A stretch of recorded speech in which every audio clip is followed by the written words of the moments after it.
Good morning. Why am I saying good morning? It's actually night. The fuck? I'm so used to doing morning live streams. Good evening.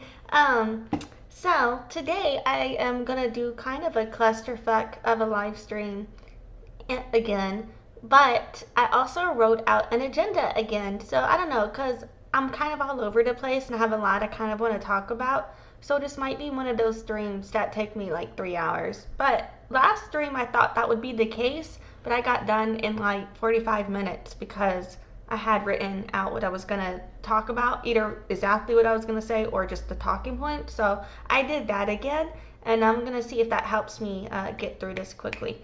But yeah, so before we get into it though, I will give you just kind of an overview of what we're discussing. And before that, I had previously mentioned in the PR plan and the performance improvement plan live stream I did on the whole Goliath situation that perhaps a way if they end up being associated with me by any chance because I spoke out and they wanted to show that they were making efforts in community to have reconciliation and to regain public trust, within the community. I think a good way to do that would be a simple chess match. That's it. One-time game. Just a chess match, just to see who the fuck wins. If you don't play chess, maybe you could do checkers. If you don't play checkers, figure something out. Fuck, I'll figure it out. But yeah, I'm thinking one live streamed chess match might, why the fuck is a captioner getting that wrong? Life is hard. But, something that is just a task to focus on rather than having to deal with a conversation, play a game. And live streamed and filmed safety, virtual, not in person. Safety. I think that would be a good way to do it. But anyway, and I just mean not safety because I think either of us are dangerous, but more of like, so both of us feel like not concerned about anything being used against us because it's fucking live streamed. But anyway, so yeah, moving on. Today we're going to be mostly talking about two things and then an umbrella of concepts within that. So first of all, we're going to talk about communicating my value, and I'm going to go over some resume updates and my LinkedIn profile and work history discussion. And then the second thing is team communication as a leader, and we're going to be talking about preparation, support, execution related to commander intent versus a direct order as well. Things that I've learned in my leadership journey. And so yeah, we'll be going over that. I've kind of broken this down into 5 main sections. First, we're going to start off with community perception in the music industry. We'll go over my background getting started in music industry and struggling to feel valued within that community. And then after that, we'll go into my work history and experience and journey of communicating my value. It's an ongoing progress for all of us, right? And then we'll go into issues that I had with producing up to my standard at that law firm, as well as what my goals are related to speaking on my issues there. And then we'll finish off with a connection between acknowledgement from community and being recognized by your community. And as we've kind of discussed it all here, and tying that back into also what I claim heritage-wise, because I forgot what live stream, but I know recently in a live stream, well, relatively recently, I don't know, time, but I had said, there's something in my heritage that I don't claim. So if you're curious, we'll go into that more. Yeah, so I have some links in the description of this video for some of the things we'll talk about. They'll probably get moved into the comments whenever I have to add the timestamps, and I'll also add more links as well after in the comments too. So yeah, so I'm gonna roll my intro and then we're just gonna get right up into this bitch. Thank you for joining me today. Hi, my name is Alexis, also known as Lexie or Deaf Child. I was born deaf, hard of hearing. I began doing business as Deaf Child 2013, marketing 2011, sales 2009. I've earned 50 plus certifications in marketing and sales. My Bachelor of Science from Loyola University, New Orleans, with a music industry studies major and a business administration minor. deafness runs in my family genetically. Speech is not fully accessible to me. Anyway, I'm here to bitch about whatever the fuck is on my mind. So here we go. Visit my site at noladeafchild.com. So I just realized that I forgot to get a drink before I started this. So, I'll probably take a break at some point and go get one. But yeah, so popping right up in here, I want to start off with community perception in the music industry, and I want to start off with my background in getting started in music industry and then struggling to feel valued within that community. So we're going to take a little walk down memory lane real quick. And so, yeah, let's see, I'm going to share my screen. So first of all, I started going to music festivals in 2009.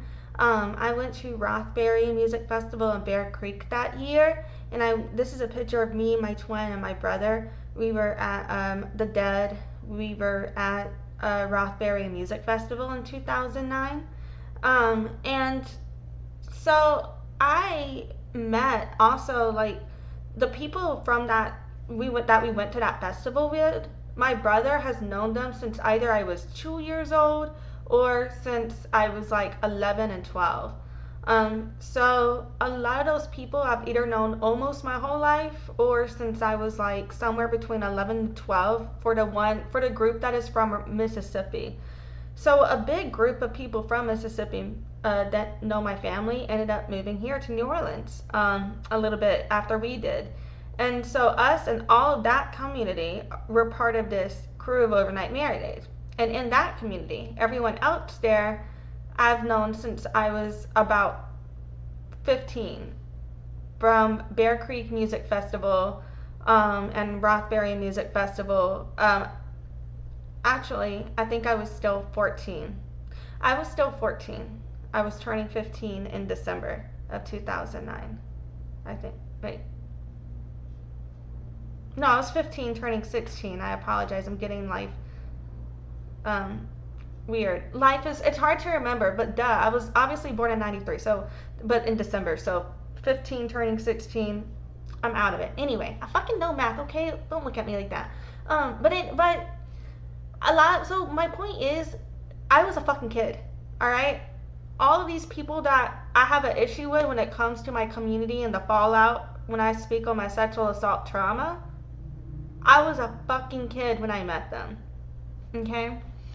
And since I was in 8th grade, my brother would be sneaking me into shows. I've been going to Dragon's Den, I've been going to Blue Nile, I've been going to all of that. I was little. Now, I can't prove all of it, but I can prove I was there underage as a senior in high school at the Blue Nile. And I got a picture to show you. So this is me and my brother. This is February 2012. I graduated high school May 2012. So this is me underage at the Blue Nile. And you can see there is a Blue Nile flyer in the background. Anyone that is in New Orleans that has gone to the Blue Nile may recognize this particular shade in the painting, because I don't feel that it has changed, or at least it had at the last time I had been. And so this was actually posted by Funk Baby, who I ended up working for. But yeah, so this is me and my brother, and I just wanted to spend time with my family, you know, and all of this. Like, I just wanted to build community, and I was a kid, and I just wanted to spend time with my family.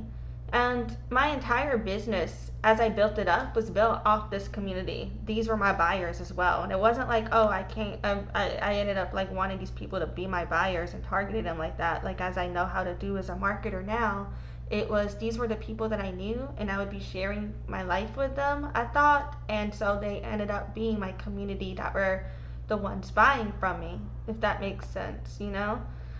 And so, yeah. Okay, so I was in high school. They would let me in. They knew I was underage, but they'd let me in anyway. at a lot of places. I've been everywhere. One Eye Jacks, Dragon's Den, Blue Nile, all up and down Frenchman, like everywhere. I was going out. My brother was taking me out when I was, but like I was his fucking wing woman too, because we'd be out dancing and all of these bitches would be like, "Oh, is that your little sister? She's so cute." And then he'd end up going home with after they dropped me off at my house, he'd end up going home with these fucking chicks that from when we went out dancing. Whatever. He would leverage that. Like, people would be like, "You don't like watching your little sister?" He's like, "Nah, that's my wing woman." Which is funny because his name was Lindsay, and we used to call him Wingy when we were little because we couldn't say his name. Okay, I'm all over the place. Sorry, guys. But my point is, I was underage and I was a kid. So, Flow Tribe, back before they are actually more professional and well produced now, I knew them before they were not where they are now. I knew them when they had like no followers. And so this was an old Flow Tribe music video. I was a senior in high school during this little music video. My brother is dancing, and then there's me right here. Oh, hey Augusto, what is up with you? Good to see you. Thank you for being here. I appreciate you. Yeah, so I don't know. I have this on mute because I don't want to get copyright struck. But they did like a little dance, little video. Let's see, where am I? I was up in here. And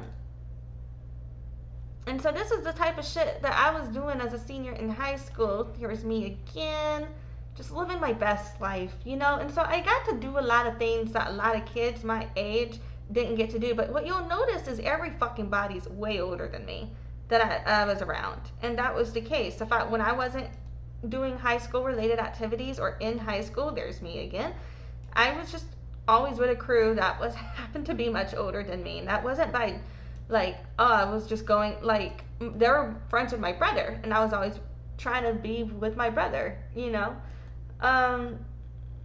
And so, and I'm pretty sure that if I remember correctly, I forgot for sure, so I could be wrong, because this is from like 13 fucking years ago, but if I remember correctly, the theme of this video was that it's the Black Mamba, everybody's supposed to be on acid or some shit, and I don't know, or some drugs or some shit. And then there was, yeah, just fucking hippies at the tree of fucking life. You know how it goes. So, and then the moon pies bring everybody back to life. Yeah, weird ass New Orleans bitches. But yeah, so it was just like an old music video, but the point being was I should not have been, I'll come back to that other picture in a bit, but I should not have been there. So from that community was KOOM. I have been going to KOOM events. I think they started, if I remember correctly, I think it was 2010, if I remember correctly. I do not have photos or documentation from every single year that I've gone, but I've got photos from most of the years that I've gone. And since they started until I think it was right before COVID and at COVID where I started calling them out, you know, I think if I remember correctly, either 2017 or 2018 was my 2018 for sure, I think, was my last KOOM event, if I remember correctly. The captioner is putting COON, but it's KOOM, Crew of Overnight Marinade. And so this was in New Orleans. Social crews are a big thing, and this social crew not only was everybody that moved down here from Mississippi that I knew in it, all of my brother's friends that, like, so my brother, he would be going out to shows, and he got to know these musicians who were basically like, every time I was going out with my brother, it was usually you know, back in the early 2010s, mid 2010s, every Wednesday or Thursday, I believe, at the Blue Nile, a certain band played and we would go. Then Dragon's Den events, Base Church, of course, that's how I got into working for that eventually later too. So going out and making these connections, and then is eventually how I ended up building my career within that community. And I was a kid when I met them all, and that becomes relevant in terms of whenever I started calling them out, they were all telling me that I had always been like the problem, that it was because I was just a piece of shit kid, that I was a bad kid, that I shouldn't have been going out. But they don't, so they think there's something wrong for me for wanting to see music as a kid, but they don't think there's anything wrong with them. Why is the captioner not working all of a sudden? But they don't think there's anything wrong with them for being grown adults partying with a kid, which I think is interesting. But okay, let's talk about that another time. Why the fuck did this stop working? I'm gonna refresh it. Testing, 1, 2, testing. There it is. I don't know why the fuck that decided to be like that. Okay. I accidentally hit the wrong button, didn't I? But anyway, let's see. Augusto said, were there special programs for deaf or hard of hearing students in your school? Like, didn't meet other deaf people around your ages at that time? Just curious. So, no, there was no program for deaf people in my school, and really could not get access. And at the time, hearing aids, the technology for the hearing aids that I use now did not exist when I was in school. And so I've always been deaf. I can have documentation. I have documentation, that shows I've always been deaf. I put it in my intro.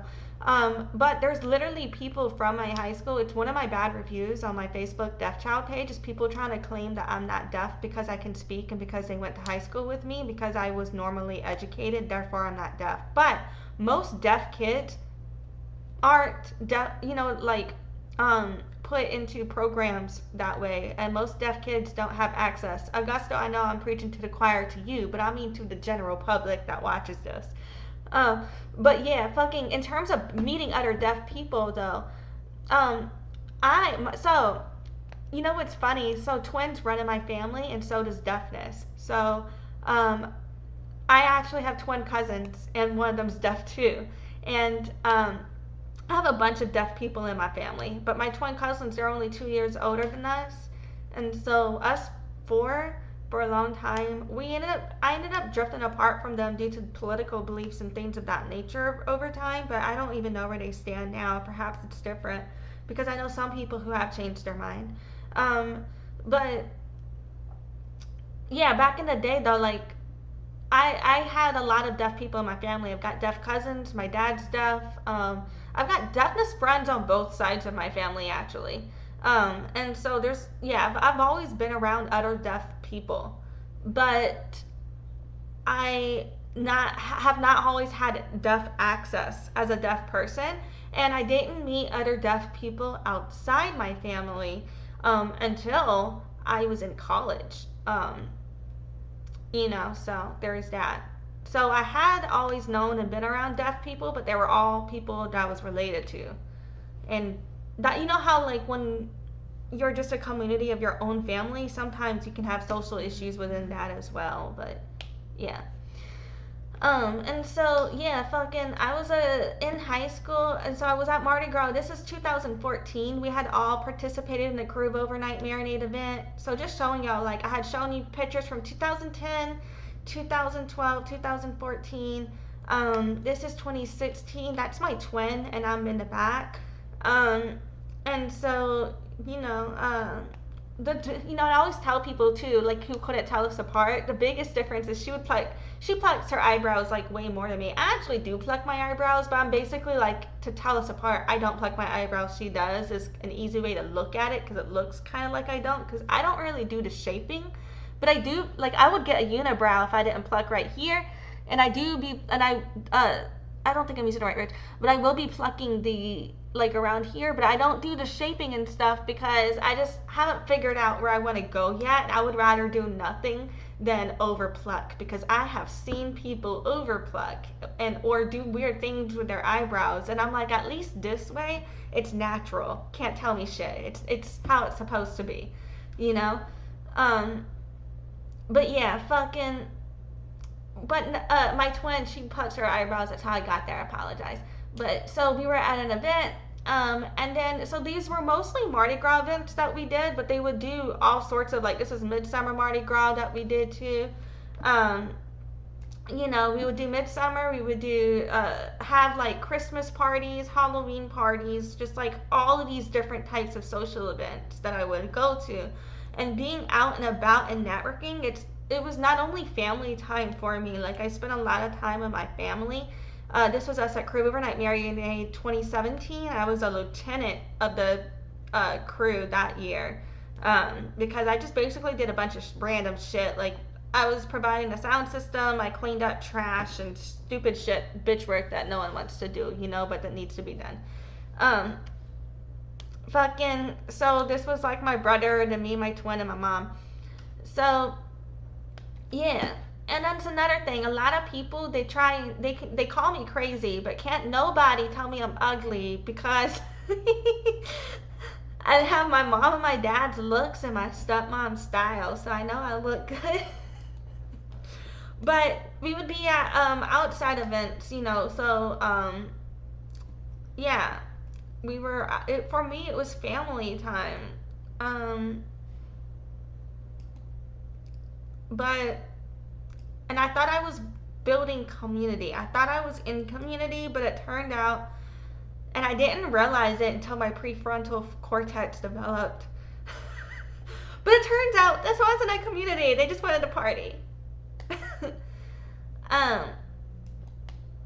You know how it goes. Oh, this one's out of order. I thought I put them all in order. So this is 2016 here. Let's see.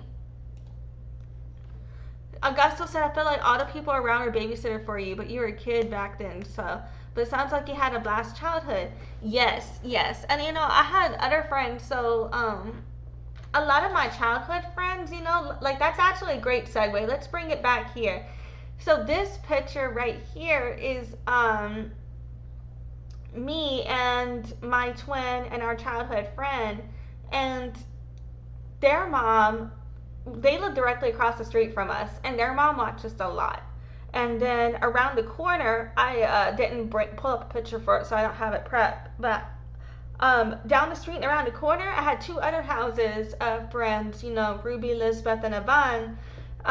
Ruby and Elizabeth were sisters, and then Yvonne lived down the street. So, yeah,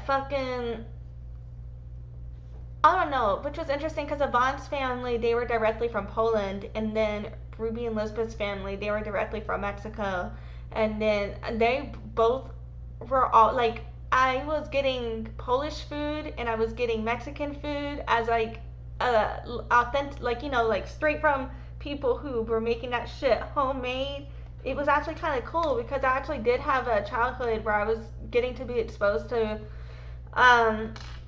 you know, I wasn't exposed to that much in terms of cultural experiences in Mississippi, but I did get to meet and connect with specific families that was really cool. And so, but I pulled up this picture because I wanted to talk about community.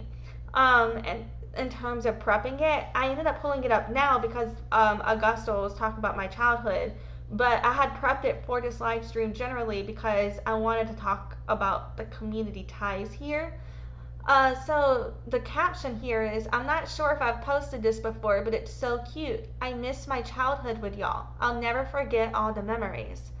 And so I want to tie that back into work, you know, like, people say all the time this cheesy ass shit, like, life is in the moments that you're living, and then you look back and then you realize what were the good times in your life, you know, like, I remember being in high school, people would be like, this is the time of your life, cherish it now, and I'd be like, that fucking sucks, man, because this shit is boring, I don't want to be in school, like, but, well, I love to learn, but I didn't like the school system, but you know what I mean, but, like, I don't know, but now I feel why people said that. I understand it more because these are the moments, you know, and you look back on it. And I think the same way with our work.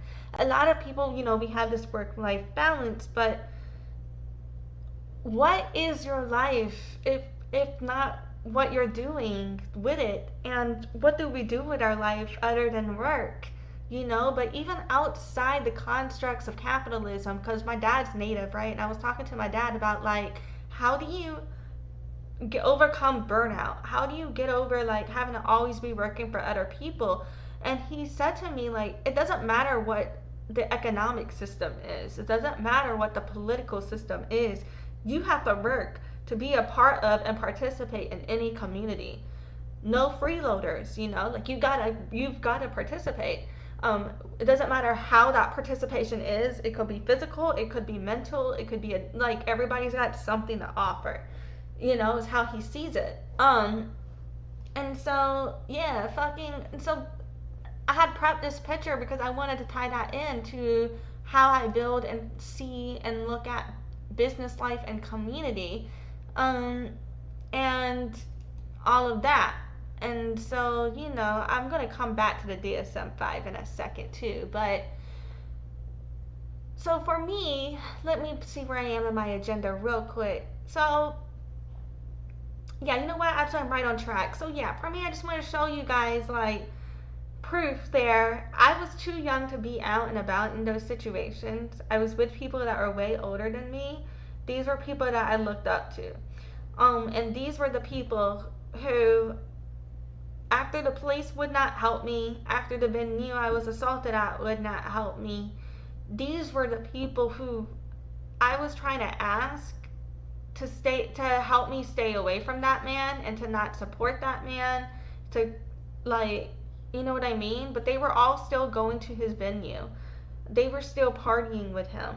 They were still inviting him to events, and they wanted me to shut up about it. And I'm going to go into more of that in a different live stream, that particular story, because after telling my David and Goliath story, I'm kind of feeling a bit emboldened on a way I might do that. So I'm going to try and do that, I think. But I want to tie back to mental health in business and how we perceive mental health and people talking about it. And I want to talk about it as it relates to missing and murdered Indigenous people, as it relates to Black Lives Matter, as it relates to the crisis of ICE right now, and immigration and colonialism and weaponization and institutionalization and criminalization. I want to talk about that real quick. So trigger warning for the following content. So first of all, I want to go over real quick. So what happened to me, I had spoken a bit about that in my last live stream. They diagnosed me with borderline personality disorder in that mental health situation. But basically what had happened was they were trying to convince me that being fingered without consent was not rape. I was insisting that being fingered without consent is definitely rape. Everybody in my life was trying to convince me I was wrong and that I was lying about being raped and that I was only sexually assaulted, that I was not raped.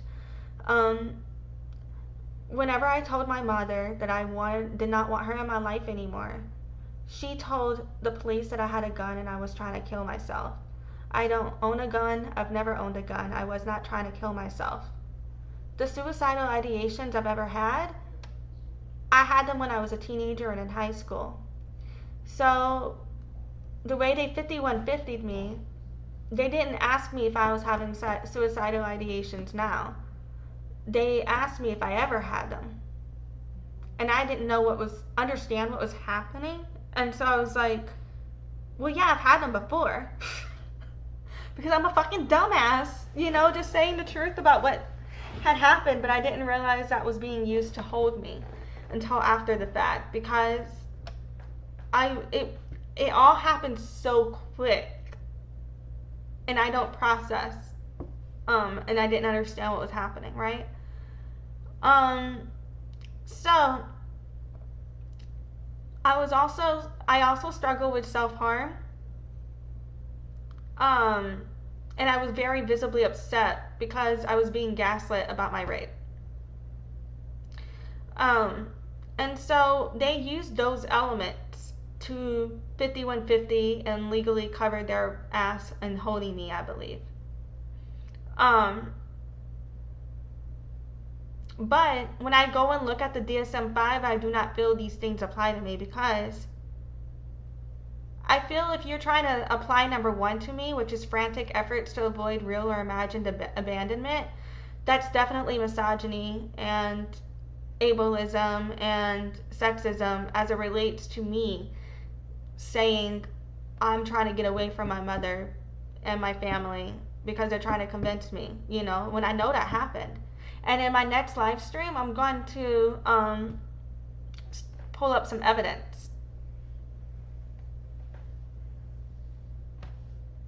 I believe.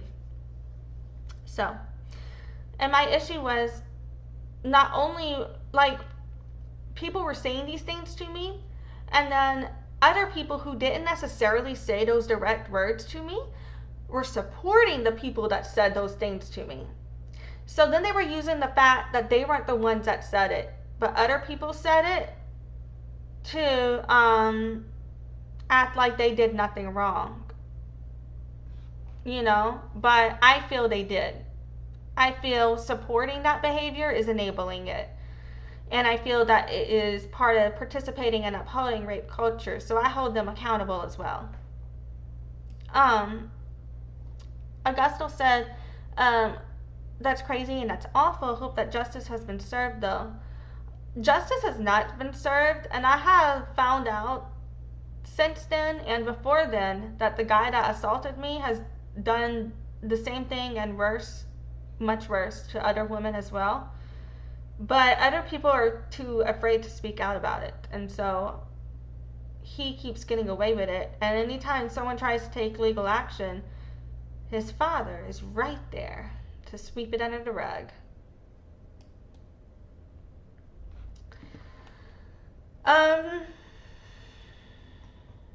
The second element for borderline personality disorder is a pattern of unstable and intense interpersonal relationships characterized by alternating between extremes of idealization and devaluation. I mean, okay. The only part of this I agree with is I would see why someone would call me unstable or intense. But when it comes to extremes of idealization and devaluation, I don't think I have extremes of that. I think I have a high standard of behavior that I allow in my life in terms of how I expect to be treated. And I will hold people accountable if they fall below that level. But I don't feel that I idealize anybody. I don't feel that I try to devalue people. Whenever I discuss social issues, it's about how I feel related to things such as discrimination and sexual assault and abuse within community.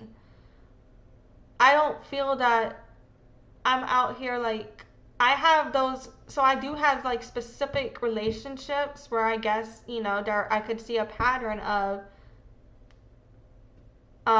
I once thought highly of them and now I do not. But I don't think that should be labeled as an extreme of idealization and devaluation, because if I feel I have the evidence to support why I feel this way, why is that extreme? You know, so to me that feels gaslighting of my experience. And to have that label slapped on me, you've only met me once. So how have you had enough conversation with me to know what my pattern of the relationships actually were when all we spoke about was what I was going through in that moment related to people and the sexual assault experience and the community fallout, you know?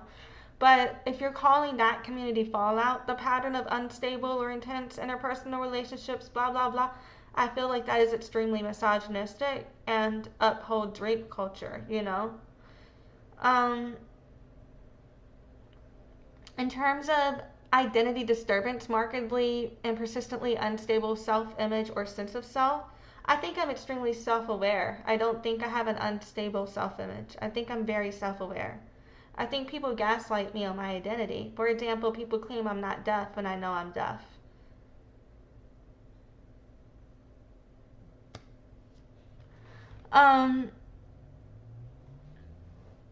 In terms of, let's see. Augusto said, you do curse words a lot, but that's way of you expressing yourself. That's normal, so you're good. Yeah, I one time had somebody tell me that I use curse words like they're prepositions. Oopsie. Yeah, yeah. I mean, I don't know, but both of my fucking parents do it too, so I got it from my mama and my daddy.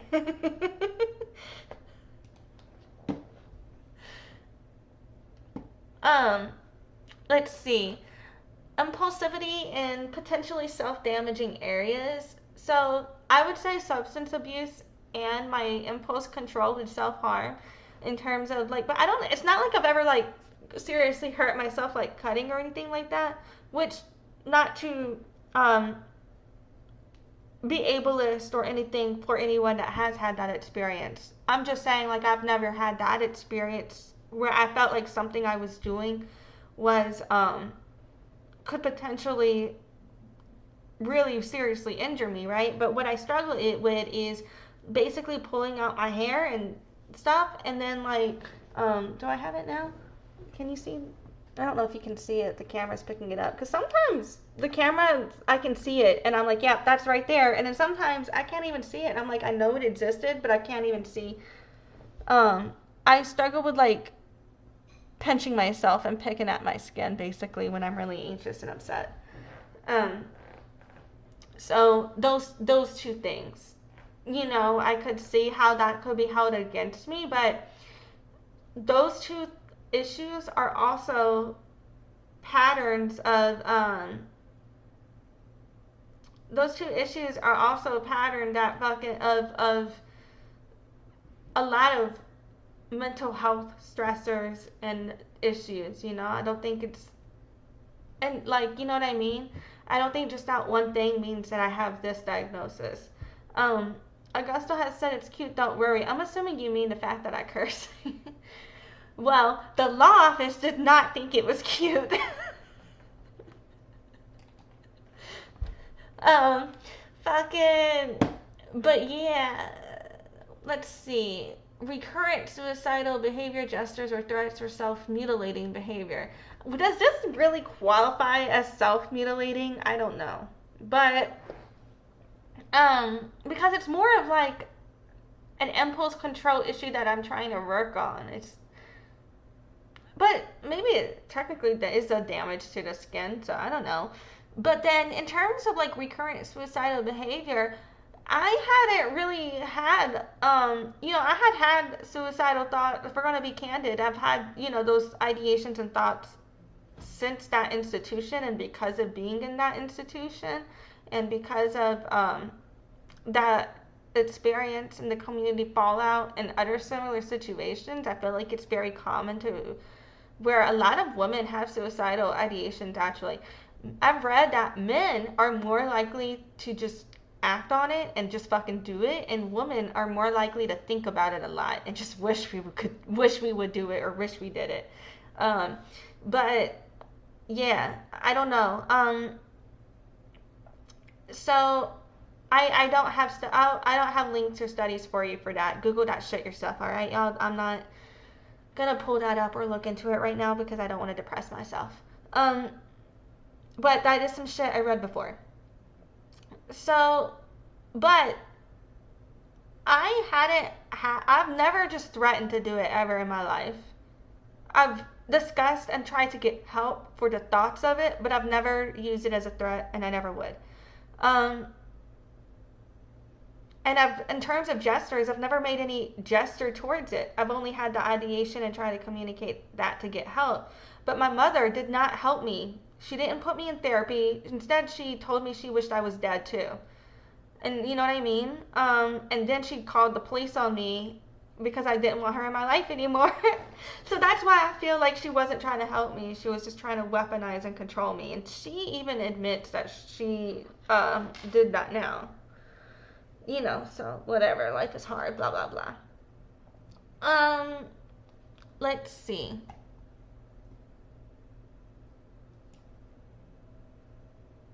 Affective instability due to a marked reactivity of mood. Intense episodic dysphoria, irritability, or anxiety, usually lasting a few hours and rarely more than a few days. Uh, so I have anxiety, and I definitely think I have anger management issues in terms of I get fucking pissed. But I don't feel I have I feel like instability due to a marked reactivity of mood shows like I am so beyond self-control that or something. I've never done anything to myself or to others. I think pulling out hair and this skin picking thing, I don't think that should count. Why? Because I know so many other fucking people that struggle with it too. So are you saying everybody has BPD now? I don't think that, you know what I mean? I feel like these types of diagnoses are used, maybe it's a valid diagnosis and I'm being ableist, but I feel it was used to gaslight me regarding what is happening to me. I don't feel it applies to me because I feel like when people are doing things to hurt you, and then when you say, hey, that hurts, and then they keep fucking hurting you, and you're like, hey, you're really fucking hurting me, please stop hurting me, and then they start saying, you're having an irrational response to me hitting you. It's like, that doesn't feel like you're actually trying to help me mentally. It feels like you're trying to keep hurting me and just want me to shut up about it. You know what I'm saying? Chronic feelings of emptiness. I do not have chronic feelings of emptiness. I have chronic feelings of too many feelings. So, and I also think number 6 and number 7 don't go together. So how am I having chronic feelings of being empty while having an instability due to a marked reactivity of mood? How am I emotionally reactive if I'm feeling empty? I don't understand. Make it make sense. They don't go together to me. Just putting that out there. Inappropriate, intense anger or difficulty controlling anger, frequent displays of temper, constant anger, recurrent physical fights. I actually haven't had that many physical fights. You know, the one physical fight I've had, I got arrested for, and I didn't even fucking start it. I was just trying to get that bitch to get out my fucking house. Let's see, what did Augusto say? It said, that's true. I mean, a lot of guys, including myself, kind of act like we want to do self-harm because we are men. We really don't have kind of support. It's more like you're a man, tough it up. Yeah, you're only allowed to want to kill yourself or hurt yourself if you are rich and climbing Mount Everest. The poor people, we're not allowed to want to die because then we get put into institutions. But if you're rich, you can go climb Mount Everest and save us all this fucking... Okay, I'm sorry. But if you not if you're poor. Poor people can't want to die, but rich people can. Anyway, but so I would actually put out a fight because so in high school I was smoking some weed with this girl's boyfriend, and she was really mad because she thought I was trying to get with her boyfriend, but I was just trying to smoke some weed. And so then I got her to smoke some weed with me. And so I'm actually, whenever I'm like, you know, sometimes, not all the time, sometimes I try, it doesn't work. But whenever it does work, I feel like I'm really good at conflict resolution and de-escalation sometimes. You know, I've done it before, I've done it well, and I was really excited. I was like, yeah, let's get together and smoke some weed. You know, but I feel like number 8, particularly the label of inappropriateness, to act like what I was experiencing regarding sexual assault, to then label that as an appropriate and intense anger, I think is sexist.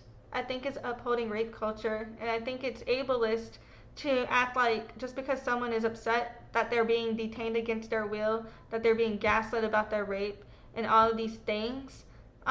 You know, and I was trying to explain to them that no, my mom is abusive, has a history of doing this to me, and they were saying that I was delusional. She just wants to help me. I don't believe she just wanted to help me because she never helped me. Instead, she stuck me in an institution, and I had to pay that bill, and gave me more debt. But anyway, transient stress-related paranoid ideation or severe dissociative symptoms. I know a lot of people that disassociate, and I think that's a side effect of CPTSD.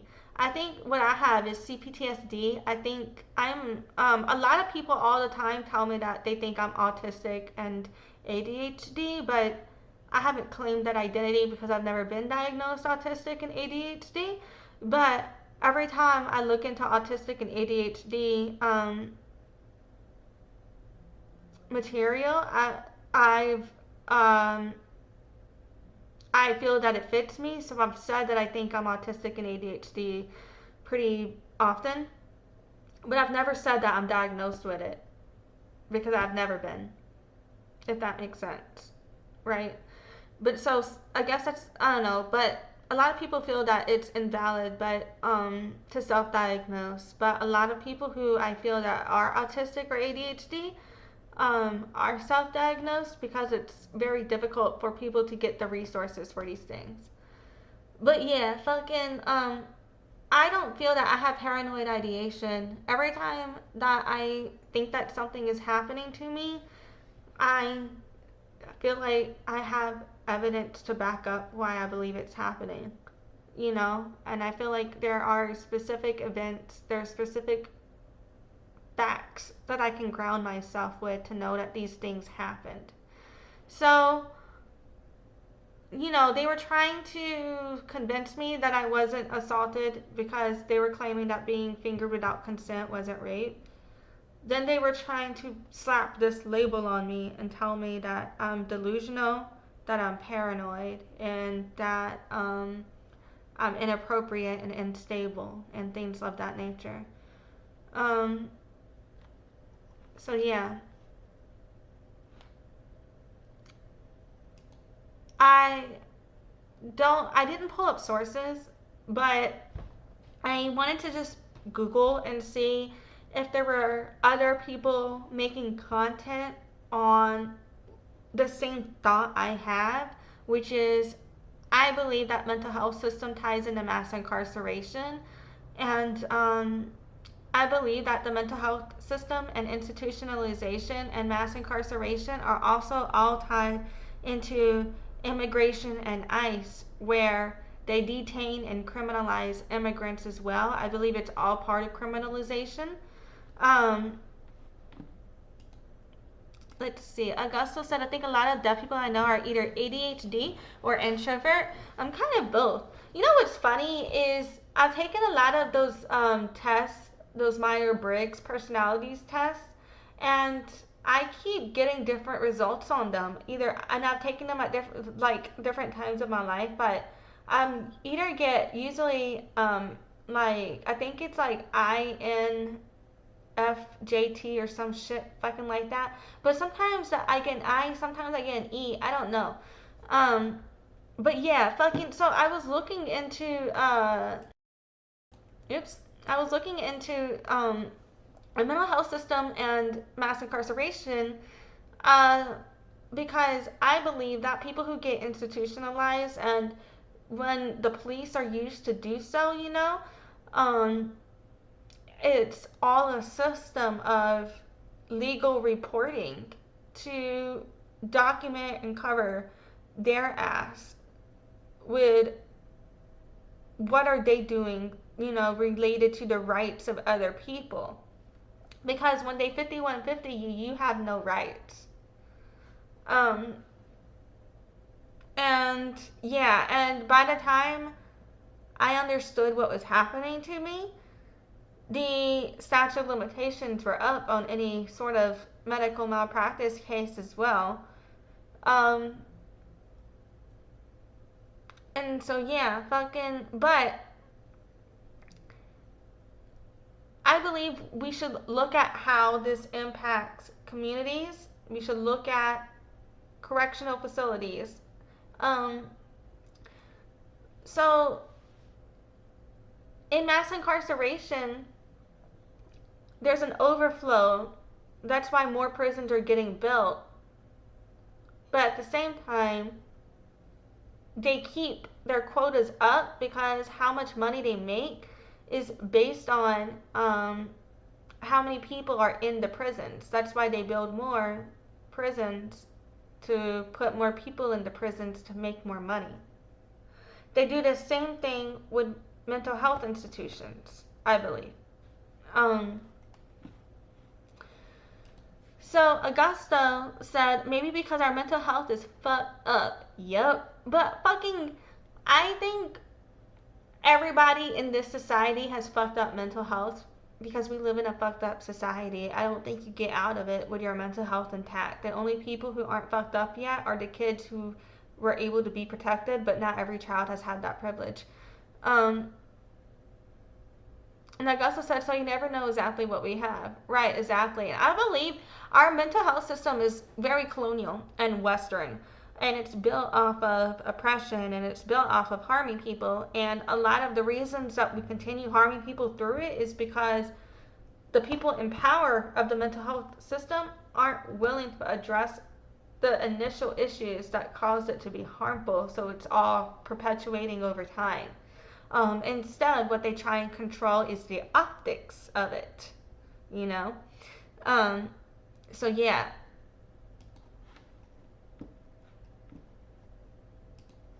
I want to talk a little bit about mass incarceration real quick, though.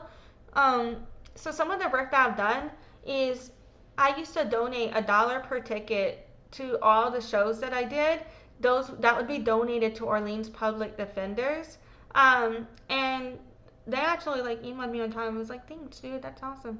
But yeah, fucking so the reason I would be donating to Orleans Public Defenders is because in the legal case where I was it got dropped to disturbing the peace because that bitch was fucking fighting me. Like, I was the one with the black eye and the bruises, and she didn't had. Oh my god, the caption put black eye. What the fuck?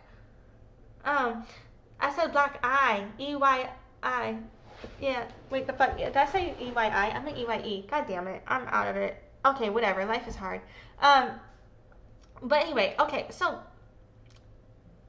I had a public defender, and watching her work on my case was part of why I ended up looking into more of who were the Orleans public defenders and what do public defenders do.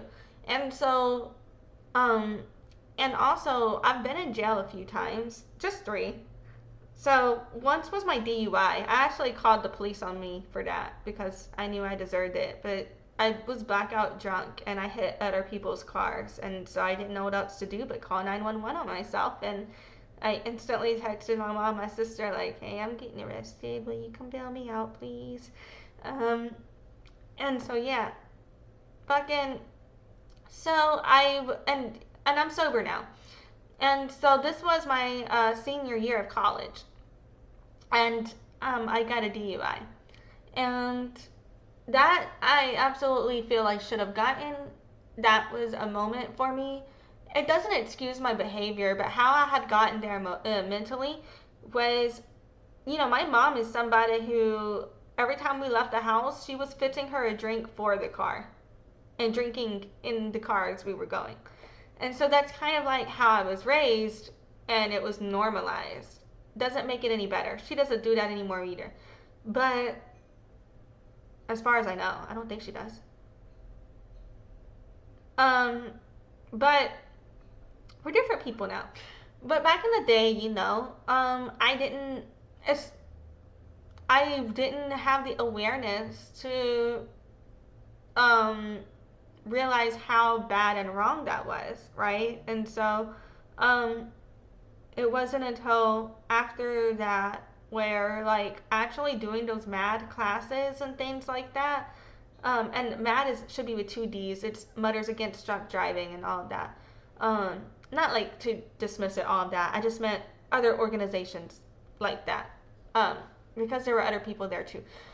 But fucking, like, you know, those people and hearing their stories helped me understand the gravity of that. And I never drink and drive again after that, even when I was, or drove a car. I did drink and drive my scooter and my gas bike whenever I was still drinking and inebriated. The only reason I did that was because I felt like if something happened, no one else would be hurt. It would be me hurt. But in hindsight, that's how I mentally allowed myself to use the mental gymnastics logic, then drunk inebriated dumbass me, right? But Now I still think I was very dangerous. I still could have hurt somebody, all of that, traumatized somebody, things like that. Like I was not. I don't think I was a good person then, to be honest, when I was drinking. Um, and it doesn't excuse anything I did. It was just how I got there. But anyway, so because of Orleans Public Defenders, I ended up donating $1 per ticket sold for all of my events to them, and I wrote about them as well. And I want to just kind of read out loud the article that I wrote, or a summary of a lot of the articles that I wrote, because I want to explain real quick the connection here between what happened to me, the mental health crisis, um, immigration, and mass incarceration. How I believe when it comes to community issues and trauma, these types of issues also impact and relate to missing and murdered Indigenous people as well. Um, because for me, whenever we are looking at these social issues, yes, we're not a monolith, we're our own community, so it's wrong to act like all of these different communities go through the same issues sometimes, because it doesn't take into account our various histories and experiences and the very different realities we have. But at the same time, I 100% believe, because of intersectionality, that these issues impact all communities, you know, that are impacted from colonialism. And I believe the more we understand the mental health system, the criminalization system, the institutionalization system, and the immigration system, and the prison system, we understand what is happening right now with people who are being detained by ICE, with what is happening right now when it comes to fighting for our missing and murdered Indigenous women and children. What is happening right now when it comes to police brutality against Black Americans? What is happening right now when it comes to the way anybody who doesn't look white is being treated? You know? So I'm going to read this article to you. It's called Free Your Art. Have a heart, help fight mass incarceration. And that was just kind of, I don't know. I don't know if it really makes sense, but all of my shows, I would have, if somebody couldn't afford to come, I'd be like, hey, do a little bit of online promo for me. You can get in for free. And so I would have people post online, be like, I'm going out tonight, and I would let them in for free type thing. And so my whole thing though was I got people to give me their money, and I used that to pay the bands with, but I also put $1 per ticket to Orleans Public Defenders, and I used that kind of like as a play on words as the intro to let people know that this was going to be a fundraiser for mass incarceration, to fight that for OPD, for Orleans Public Defenders. And I would put on the backs of my handbills information about Orleans Public Defenders and mass incarceration, and talk to people about it as they walked into the door as well. Let's see. Augusto said, I feel like you would drive anything and drink at that time, even a bike, skateboard. It's a joke, but seriously, glad you know the right and wrong actions. I can't actually skateboard, but my brother used to love to skateboard, and what he would do was he would put me on the skateboard, like I would be sitting on it like this, like with my knees. I'm wearing black pants, so you can't even fucking see it, but my knees are up right now. So I would be sitting like this on the skateboard, like holding my knees, and he'd be sitting, and then he'd push us down the hill. Life was good. The little things in life. We used to do that in Meridian, Mississippi, by Phil Hardin Baseball Park. If anyone remembers, Meridian goes around Phil Hardin. I used to live over there. But yeah, fucking. So, I'm gonna actually just read this bitch now. Here we go. So I said, police are incapable of recognizing how they traumatize society, like drunk people driving inebriated. Rather than take accountability for their choices, they kill and destroy lives for their own comfort. This is because police pretend like having almost 40% of inmates that are black in a country where black people make up roughly 30% of the population is not racism. That is just talking about lockups, not even touching how police murder people. This research focuses on the money trail of mass incarceration and how taxpayers pay police to imprison 25% of the world's people. I think that should be of the country's people, or no, the world's prisoners, not people. 25% of the world's prisoners are in the United States. So this should be prisoners right here, not people. Apologies. And I need to update all of my sources on this information. In here, I haven't checked these links in probably 5 years, if they're correct, but yeah. So, more of the specifics of what I'm about to tell you are linked in the blog posts on this post that I had written, but just a summary of these 13 blog posts is what I'm about to go into now from what I wrote on mass incarceration. So, we are here. For thousands of years, people have had many conflicts about finance. In Louisiana, current public issues have been created by many laws and regulations that divide the entire nation into classes, enabling wealthier people to profit off of labor from lower income workers. NPR highlighted results of racist policies continuing a history of white privilege in an article that questioned America's racial wealth gap during April 2013. Los Angeles Times disclosed how policy choices worsen inequality, including tax cuts to benefit the wealthy by eliminating estate taxes and lowering taxes for pass-through businesses December 2017.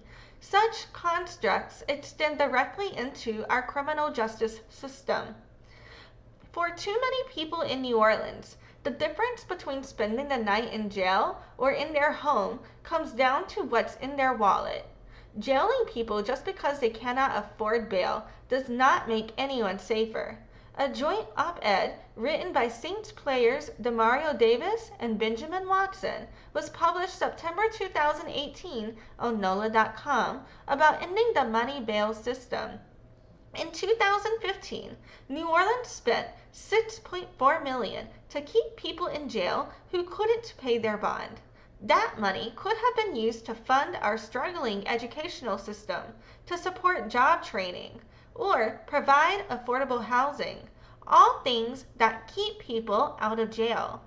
Poverty is treated as a punishment in a world where rich people can buy their way out of serious crimes while the poor sit in jail for lack of bail money.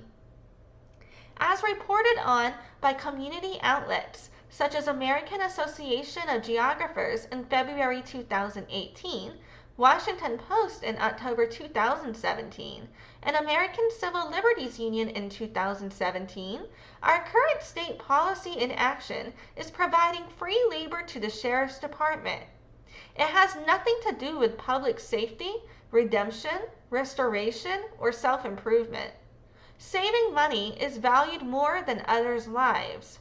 More than 800 out of every 100,000 residents are imprisoned, if including statistics by the ACLU of Louisiana.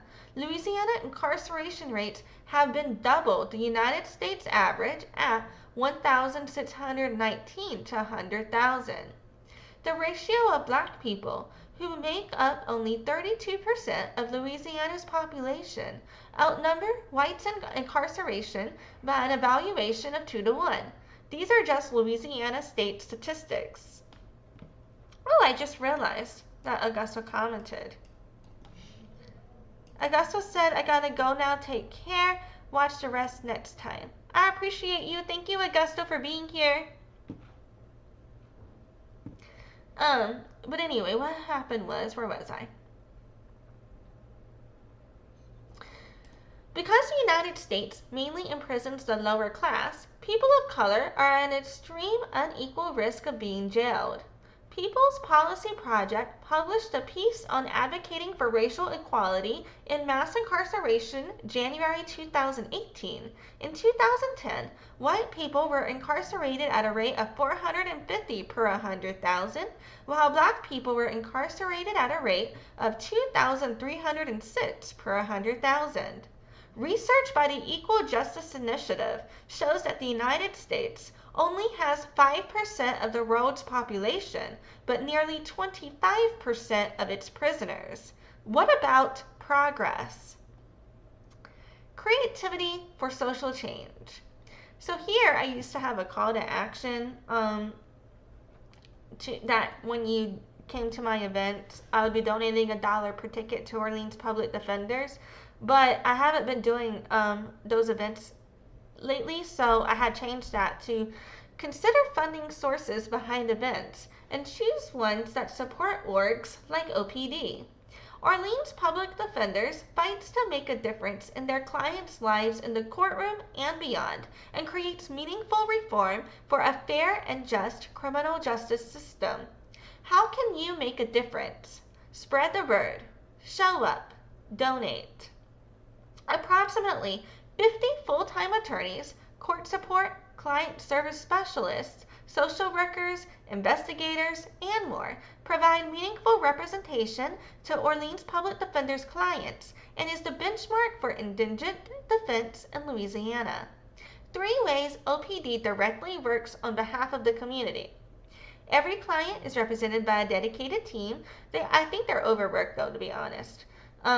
So they have an attorney, investigator, client advocate, social worker, and court support administrator. Attorneys and investigators work tirelessly to build the best possible defense for each individual client. Attorneys zealously litigate pretrial issues, such as evidence suppression, speedy trial, double jeopardy, and Brady violations, plus try dozens of cases a year. Social workers and client advocates recommend alternatives to incarceration, as well as connect clients to community-based social services, treatment programs, job and housing placement. They also work for language access, medical advocacy, client safety, and eligibility for specialty courts, reentry, and jail programming. Special litigation attorneys effect reform through impact litigation and policy advocacy on behalf of Orleans Public Defenders and their clients in state and federal district courts, courts of appeal, Louisiana and United States Supreme Courts, and the judiciary committees of the Louisiana legislature. I don't think I said that right, but read my fucking mind. Prison legal news on motivation to keep people incarcerated, March 2017. 1. Sheriffs build prisons, and they make money off of those prisons by housing state prisoners, which is good. It can do more for its citizens. It creates jobs, but because those prisons need to make a profit, we have to put more people in there, stated Paul Carmouche. He sounds like a douche, who served as a Caddo Parish District Attorney for 30 years before becoming a defense attorney. 2. The amount of money that the state spends to keep people in jail is significant. The debate is, well, it's worth it because it keeps us all safe, said career defense attorney Peter Flowers. Well, I understand that, and I think to some, when it does keep us all safe, that's a good thing. But what happened is there's a lot of people being kept in jail that pose no danger to us, and the reason for that, in my mind, is it's just easier that way. Really? Anyway, why is mass incarceration getting worse if light is being shed on police brutality and unethical arrests? Research by Oklahoma City's ABC affiliated channel, COCO, I don't know if that's how you say it, but that's what I'm saying, as well as Southern Poverty Law Center in June 2018, of updated mass incarceration statistics study Oklahoma's increase in inmate retention to recently surpass Louisiana as first in imprisonment rates. However, another state locking more people up is not reason to celebrate. Louisiana has a long way to go in making progress. However, I already just said that. Louisiana still corruptly spends taxpayer money on incarcerating people for profit via policy, regardless of reforms to minimize arrests. Lack of reduction in prisoners, despite a decrease in arrests, is due to the continued lockup of people who do not need to be in jail just because it is someone's job. Follow the money of mass incarceration from Prison Policy Initiative. Today, someone can be arrested in America simply for not being born here. Articles by NPR on Supreme Court immigration ruling, February 2018, and ACLU Detained Children Abuse Report, May 2018, show that people trying to get by are being treated like animals in a zoo. In November 2018, the ACLU reported on sexual assault against immigrants due to a situation at an ICE detention center which claimed it could not be held accountable for sexual violence by its workers to avoid responsibility. A recent investigation into sexual abuse in immigration detention found that there were 1,448 allegations of sexual abuse filed with ICE between 2012 and March 2018. In 2017 alone, there were 237 allegations of sexual abuse in immigration detention facilities. Families are at serious risk of violence when they are being detained. Locking people up is a cycle of intense physical and emotional stress. Cornell University has a fact sheet published on alarming incarceration and mental health care information, last updated May 2017. The term criminalization of the mentally ill was coined in 1972 to describe the increasing arrest and prosecution rate of individuals with mental disorders. The National Alliance on Mental Illness estimates that between 25% and 40% of all mentally ill Americans will be jailed or incarcerated at some point in their lives. By contrast, about 6.6% of the general population is jailed or incarcerated at some point in their lives. Discrimination against human conditions extends beyond basic mental health. Systemic patriarchal oppression of gender roles is being perpetuated through mass incarceration by taking away rights. During May 2018, LGBTQ Nation broke down a Trump-issued guidance memo regarding transgender inmates. Prisoners' biological sex would be used when screening, housing, and offering programming services to transgender inmates. It also inserts the word necessary in guidance on medical care and hormone therapy, indicating officials will be allowed to decide whether or not inmates will receive medically appropriate services for gender transition. As the vulnerability of being trans in jail shows, criminalizing human beings has resulted in a loophole making it legal to forcibly mess with someone's brain chemistry based off of institutionalized sexism. This is America, a place where someone could be treated as less than human as a result of conditions beyond their control. A society that rejects or accepts the problems of others solely, yet soullessly, based on how those issues affect themselves. A mentality of pushing definitions on individuals as a means of benefiting from their suppression. A system of blatantly causing harm to others while ignoring the consequences of those actions. Private information that is manipulated to criminalize or mistreat people include race, financial status, immigration status, mental health stability, disability, and gender identities. Mass incarceration has gradually resulted in more of a police state over time. Headlines paint a picture of how conflicts of interest exacerbate local criminalization. During February 2019, NOLA.com covered how Louisiana routinely jails people weeks months, even years after their release dates.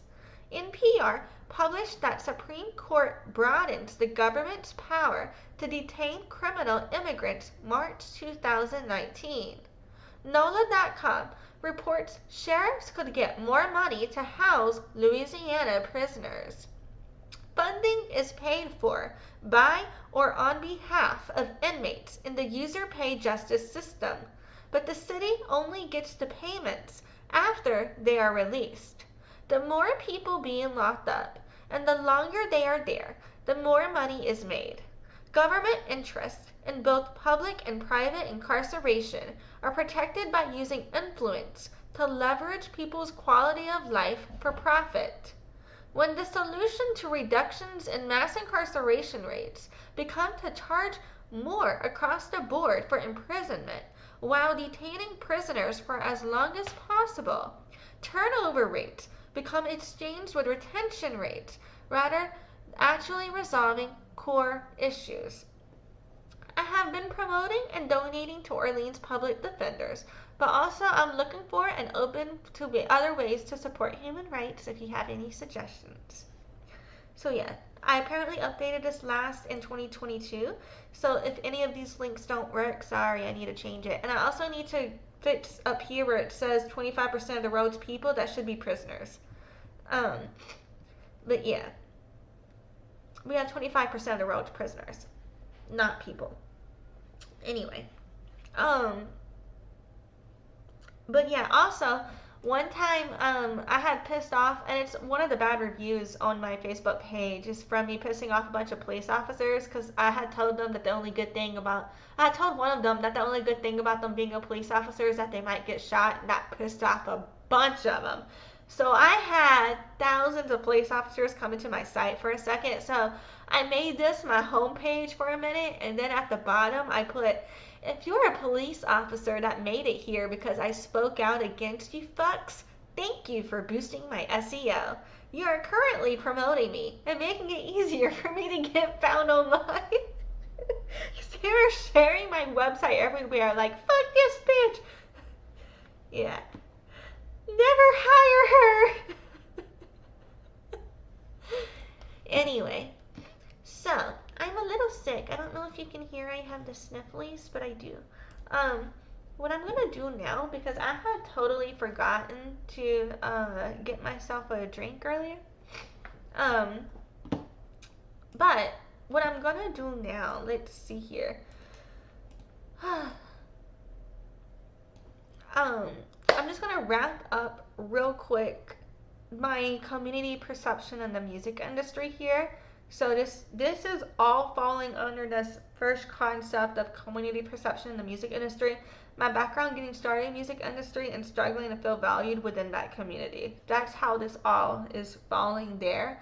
And the reason I felt like it was so important to go into that Free Your Art article that I did on mass incarceration is because of I do believe that situations like what happened to me, I believe that Indigenous and Black women are at a higher risk of being victims to these situations.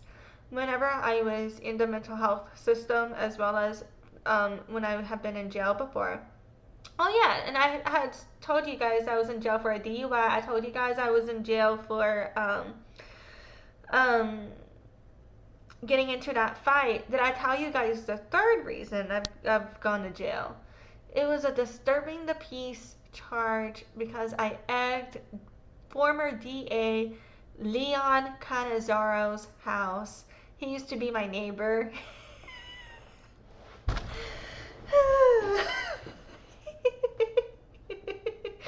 I was drinking then. But also he sucks ass. Google him. He fucking sucks. But anyway, that still makes me giggle. I'm sorry. I probably look crazy laughing about that, but I'm just having flashbacks.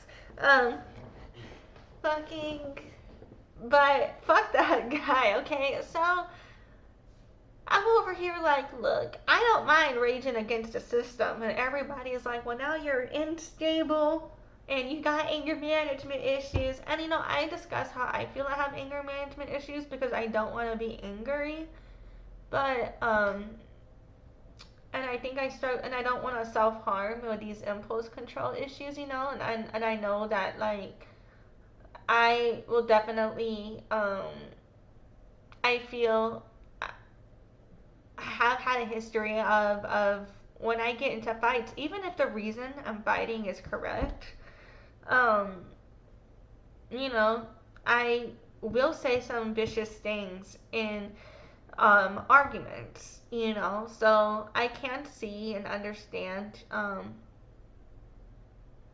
social perceptions of anger issues as well as ways I need to work on my anger. But I don't feel that I am an unstable person or like and I know I struggle with emotional regulation, but when I struggle with emotional regulation, it's me having a panic attack and crying and not being able to make myself stop crying. I can control my emotions in terms of I can't control my face. Like if I'm upset, you're gonna fucking see it on my face. But I don't act on it beyond express saying this shit is pissing me off and you bitches got me fucked up. You know what I mean? I will say those words, you know, but I don't do anything to anybody.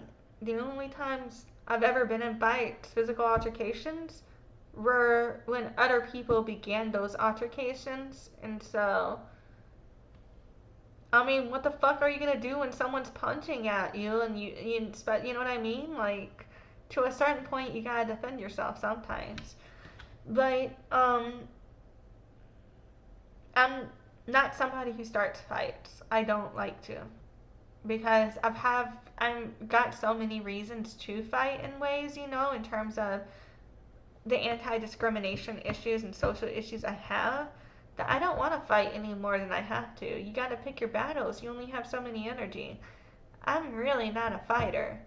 When I feel like called to argue on something or called to stand up or fight against something, it's because I feel like it is an issue that impacts not only me, but other people in communities who may not have the ability to put themselves in a situation like myself where I can risk certain things to stand up. Um, you know, so yeah, I spent way longer on this one topic than I meant to. I'm hoping this does not turn into a 4-hour live stream and that it's really more of like 2 or 3 hours tops. But yeah, basically what we just finished is this first part here that I had planned on covering, community perception in the music industry. We walked through my entire background of how I got started in the music industry. We walked through how I was just a child when I met a lot of these people. And we walked through where I was struggling to feel valued within that community when I started speaking out against my sexual assault, as well as what happened to me with institutionalization and how I believe mass incarceration ties into these social issues. So what I'm going to do now is we're going to take a break. I'm going to roll my break, and when I come back, we're going to finish this thing. We're going to pick up on my work history and all of that. Oh, and also, I just forgot to mention, highlight, I also try to discuss the importance of community building and why these community discussions and reflections are so important to me in terms of how this is our life when we look back on it. This is what we have. This is what we experience. This is who we are, you know? When you think of the communities you've been a part of, whether it's a workplace, whether it's a social crew, no matter what. You know what I mean? And I understand on one level there is a line where you need boundaries between a workplace and a personal life. But on another level, again, I feel like a lot of people use that concept not to compartmentalize for mental health in terms of setting boundaries. You can only do so much, but they use it as a weapon to harm others when they shouldn't, you know, or they use it as a reason not to understand the way other people work, for example, things like that, I feel. But yeah. Okay, so I'm rolling my little breaky thing, and I'm gonna be right back, and we'll finish this fucking bitch. I don't know how long I'm gonna take back, but I'll be back whenever the fuck I get back.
Okay, we are back. I don't know who the fuck is chilling, but thank you for being here with me.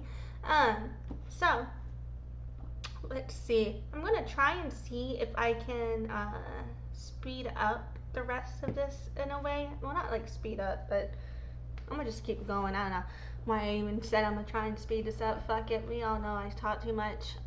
So what we just went over was community perception in the music industry, my experience as well as how others, I believe, perceive me, and my background getting started in the music industry and struggling to feel valued within that community. So now I want to move on to learning to feel valued, to my work history and experience and my journey of communicating my value.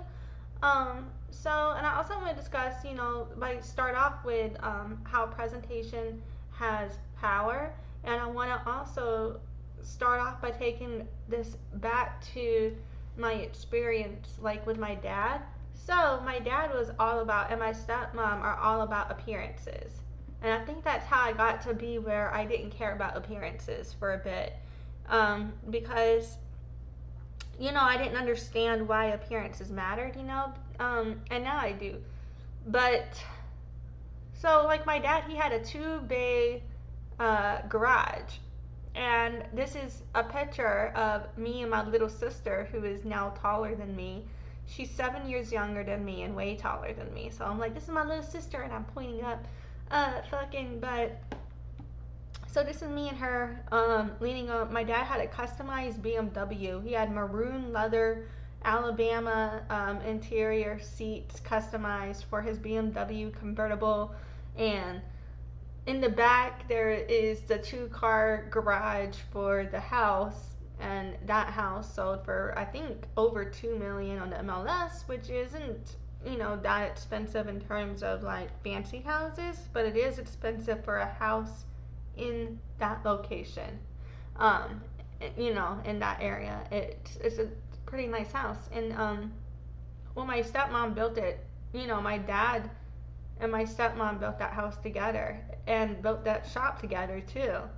And so yeah, my dad had this shop. We spray painted on the other side. All of our signatures were on it. And this was one of the bays, and there was another one just like it to the left, and it was a 2-bay shop. There was a door on the side that would go out into like an underhanger that was like a driveway for other like equipment we had, like tractors, 4-wheelers, the golf cart, go-kart, all of that. So there was like another door we could walk around where this car was. You could walk around, there'd be a door go out to all of that, or you could go straight forward from the shop through the door and you'd go out to the backfield. I don't know what the fuck I'm saying, but anyway, so appearances, my bad. Why am I there? It's my ADHD. Maybe I should. I've considered trying medication again, but I don't trust anybody to medicate me, so, I gotta find somebody I trust eventually, and then I'm gonna probably try it again or something. But, yeah. My stepmom and my dad, they would take us out, and they would always make sure that we had opportunities to dress up, and my dad was always networking. We used to get so fucking annoyed though, because we could never go anywhere without my dad knowing somebody and talking to them forever. And we'd want to go fucking home, but my dad's talking outside for 30 fucking minutes for an hour, and we're like, dude, let's go. And so, and he's like, but my dad, he was networking, making deals, making connections, and he built a life and a business for us. And like literally, the reason I value it so much, because it's not to be greedy or to be materialistic, but it's about the fact that I literally went to Head Start pre-K. You have to prove you're broke as fuck to do that. Like, we had nothing. We were low income.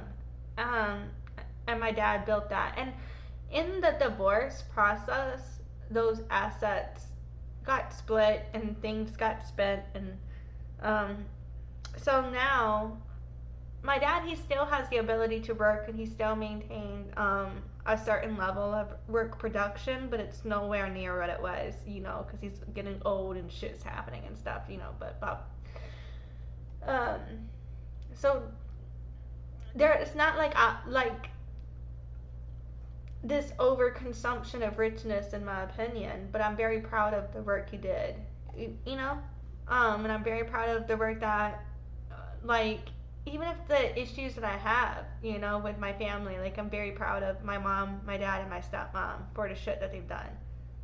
Considering where they came from, yeah. Um, but anyway, so I have that as part of this because it just speaks, in my opinion, to where I was coming from. Oh yeah, I took some notes on that, but I don't even want to show all of that. But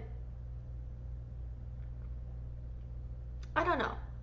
I'm just feeling like in my background lately,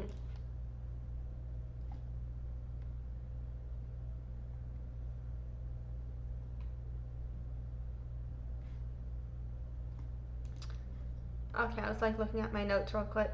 I just feel like in my background lately, like I didn't value what I had when I had it because I didn't understand what I had when I had it in a lot of situations. And I think moments like these are that for me, Um, and just because your parents ended up making it or being able to make a living for themselves, if we're not sustainable, if the family falls apart or if certain events happen, anybody could lose everything, right? So then how do you rebuild for the next generation and how do you keep going?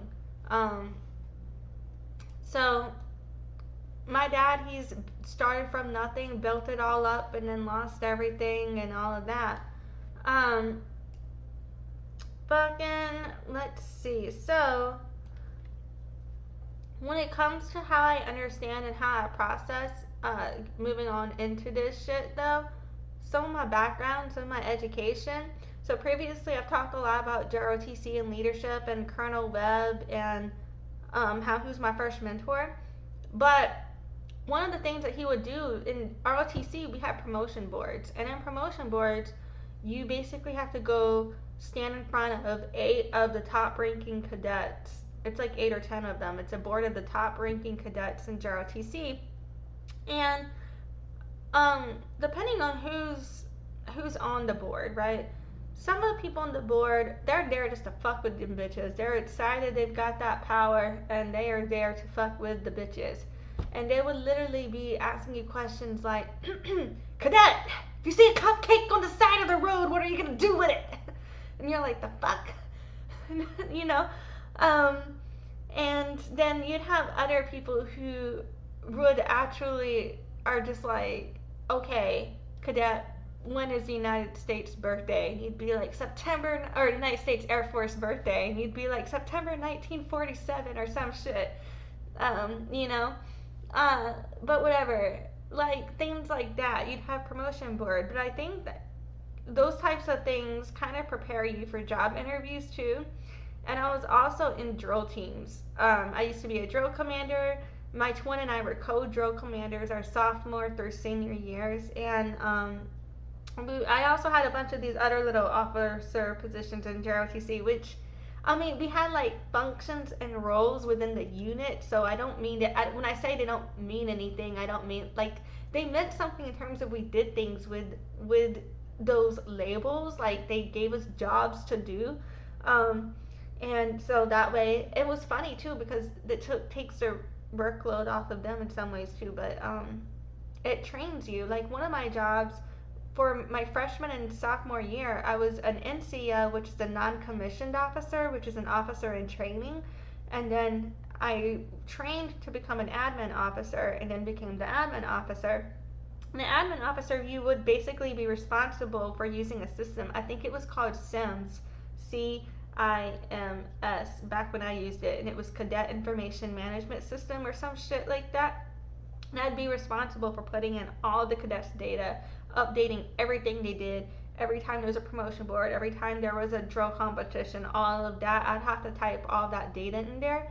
And I honestly, those types of systems, using, like, because I was using that as a freshman and sophomore in high school, when I started using customer relationship management systems and email service providers and all of that, nothing, because I was already used to it. It was like the same thing. So that's really funny to me, because Sims is basically a CRMS for cadets. So you know what I mean? So like I kind of like got experience using those types of data entry platforms in a non-professional way before I had to do it professionally. But I think having like that earlier training helped me be able to easily jump into that when I did start to do it. And whenever I was like support squadron commander or whatever, my job was basically to make sure that for the events we did, everybody had what they needed to do it, and that everybody was where they needed to be on time. So we'd go to the drill competitions, and I'd make sure all of the drill teams were checked in. Each commander had to check in their own drill team, but I would make sure the commanders are checking in the drill team. But then I would support squadron commander and also the code drill team. So I'm like, yep, I'm making sure I'm doing this, or my twin, but whatever. And so like, and then just making sure like we used to do physical training, PT competitions, and so it'd be like making sure these bitches had water type shit. That would be like that job duty. And then when I was this sassy, my job was planning military ball and planning snake school and planning promotion boards and things like that, and basically just doing whatever the fuck Colonel told me to do. But having that background prepped me for going into my career, because I already knew how to create the procedures, how to follow a procedure, how to throw the event, how to organize the photographer, how to organize the music, how to decorate it, the food, the experience, the ambience, like how to schedule people, how to manage the logistics of all of that. I learned all of that in this organization before I went into school. Into college or into the working world. I really do believe that having that background prepped me to better be able to process what would be needed of me later on in life, you know?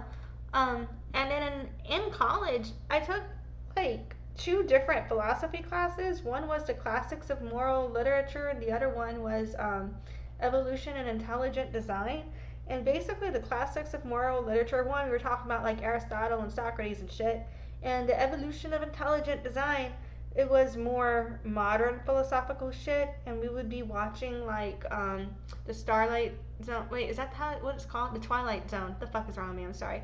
That we'd be watching the Twilight Zone and shit in class and talking about specific episodes and the philosophical concepts that they came from, and then we'd be pulling up the philosophers. But to be honest, philosophy was probably my worst subject in college, and it wasn't because I wasn't good at studying the material, but it was because the material pissed me off. Because I had my deaf history lesson playlist shows the issues I have with Aristotle and Socrates and Plato and all that. So you can see why the classics of moral literature one pissed me off from there. But the evolution and intelligent design one, that one, I feel like it was just more of the environment. But anyway, I have to process that another time. But anyway, at Loyola, I had a lot of classes, but taking artist management classes, I also took a management and organizational behavior class. Those 2 classes, the artist management one focused specifically on everything you need to do to manage artists in the music industry. And so that's a different field altogether, but part of that is managing relationships. And then the management and organizational behavior class, that one, that is all about how to manage people as a leader and as a boss, and how to connect with people who are um, people that you need to train or coach or lead as a team to complete certain tasks. And one of the things that we would do in that class is he would have different group projects, and each different group project, different people were the lead on that project. So everybody got to practice being in charge, and also everybody got practice with following instructions of our peers and working with our peers in that way. I think because it's one thing to do a group project in high school versus in college, I feel people take it more seriously because, well, not only are our finances tied into this shit, but also a lot of the people that I got to connect with for group projects really did care about what are we learning and how can we apply this to what career we want to make for ourselves. And I was also really into literature, so I took a critical reading and writing class, but I also took a post-colonial literature class. And the post-colonial literature class, we were just reading shit like Chinua Achebe. That should be Chenoa, if I'm not mistaken. Um, and and so fucking that dude, he wrote a book called Things Fall Apart, and I remember reading that. The post-colonial literature class was interesting because it was a white woman teaching it at Loyola, but also I don't believe that we are post-colonialism. I believe we are in colonialism. So I took the class because I was curious. I didn't know who the teacher was whenever I signed up for it. I just fucking saw the class label and signed up for it. And I was interested as a concept of, I had no idea what it was going to be, but I was interested in what it could be, you know? But yeah, I find all of that relevant though because I feel like when a lot of people speak about we need to decolonize spaces, institutionally, they see it as a I just realized I'm not sharing my screen. Institutionally, they see it as a post-colonial world, but we are still in a colonial world. And I think that discrepancy is why there isn't reconciliation in a lot of social issues, you know? But yeah, so just real quick though, I took like a Buddhism across Asia class, and I also took other religious classes such as Women in World Religions and Religions of the World. And I think those classes helped me understand different ways that other communities and cultures look at social issues and social systems and social structures. And because I think religion is core to a lot of traditions and systemic practices no matter where you are. So at Loyola, you have to take a religion class no matter what it is. It's part of being at Loyola. They make you, or they made me when I was there for undergrad. But I was particularly interested in taking the specific classes I took over one of the Christianity classes available because I was interested. I already understand the Christian background. I was interested in understanding other backgrounds that I wouldn't necessarily have had much access to otherwise at that time.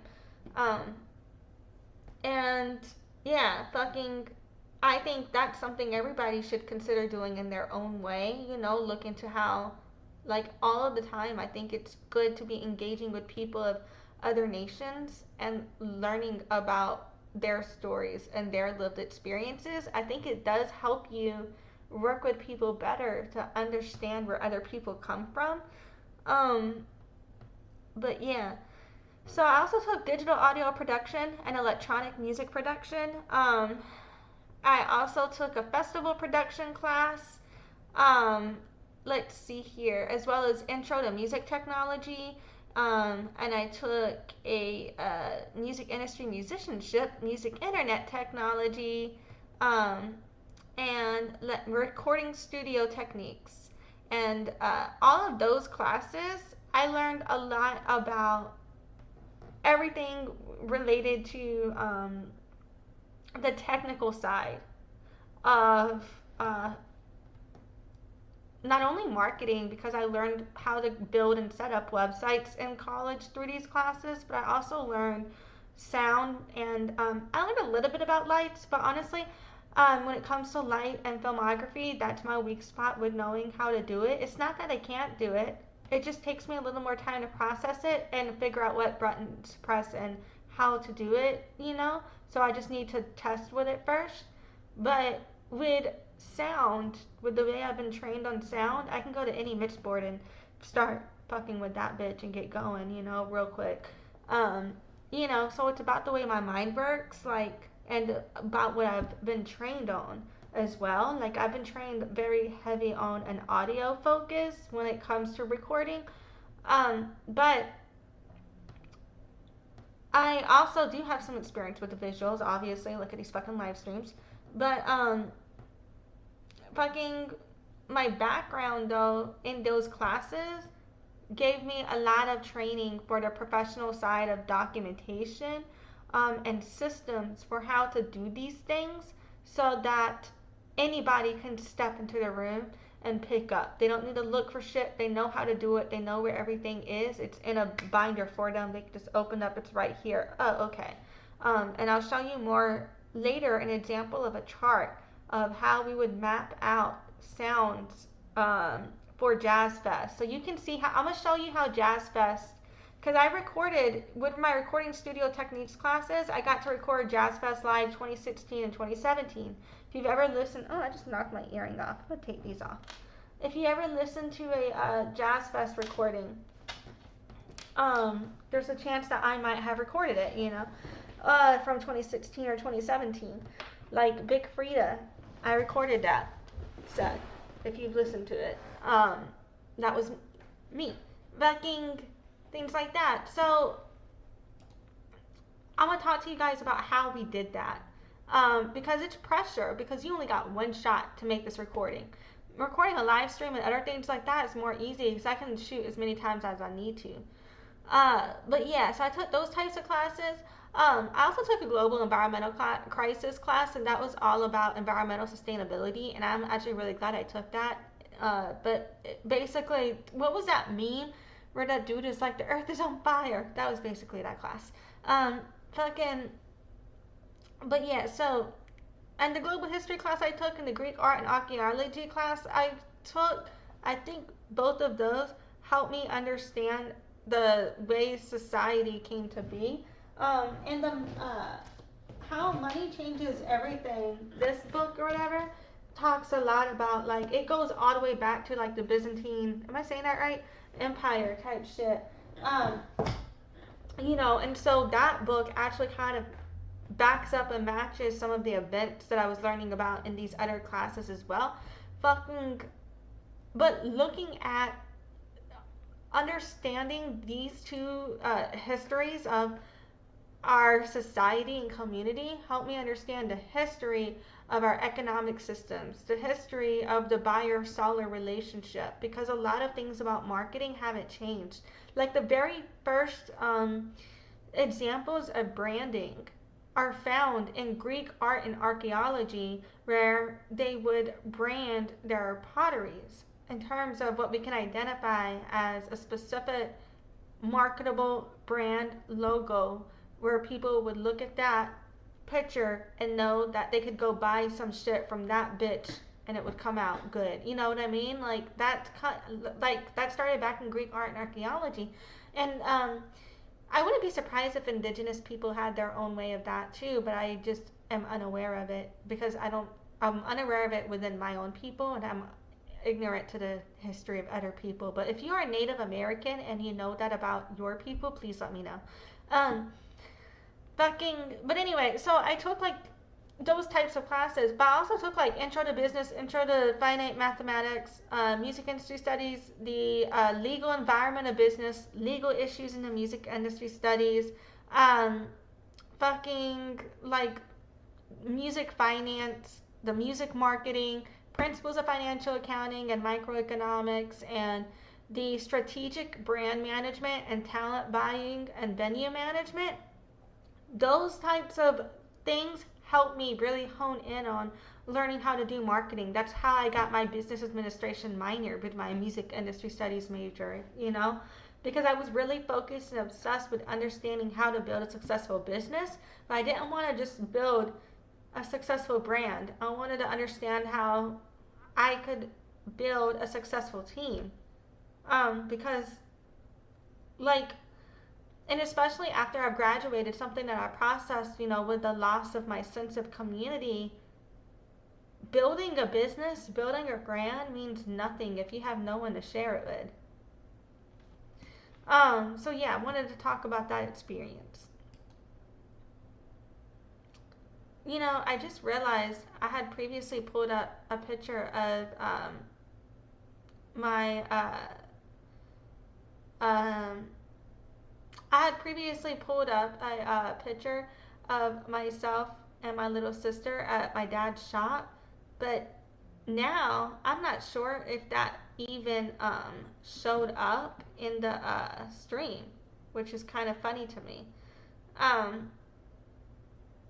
So yeah, you know what I'm gonna do real quick? I'm gonna roll my setup buffer again and just go look and see, because that would be hilarious. Hold on.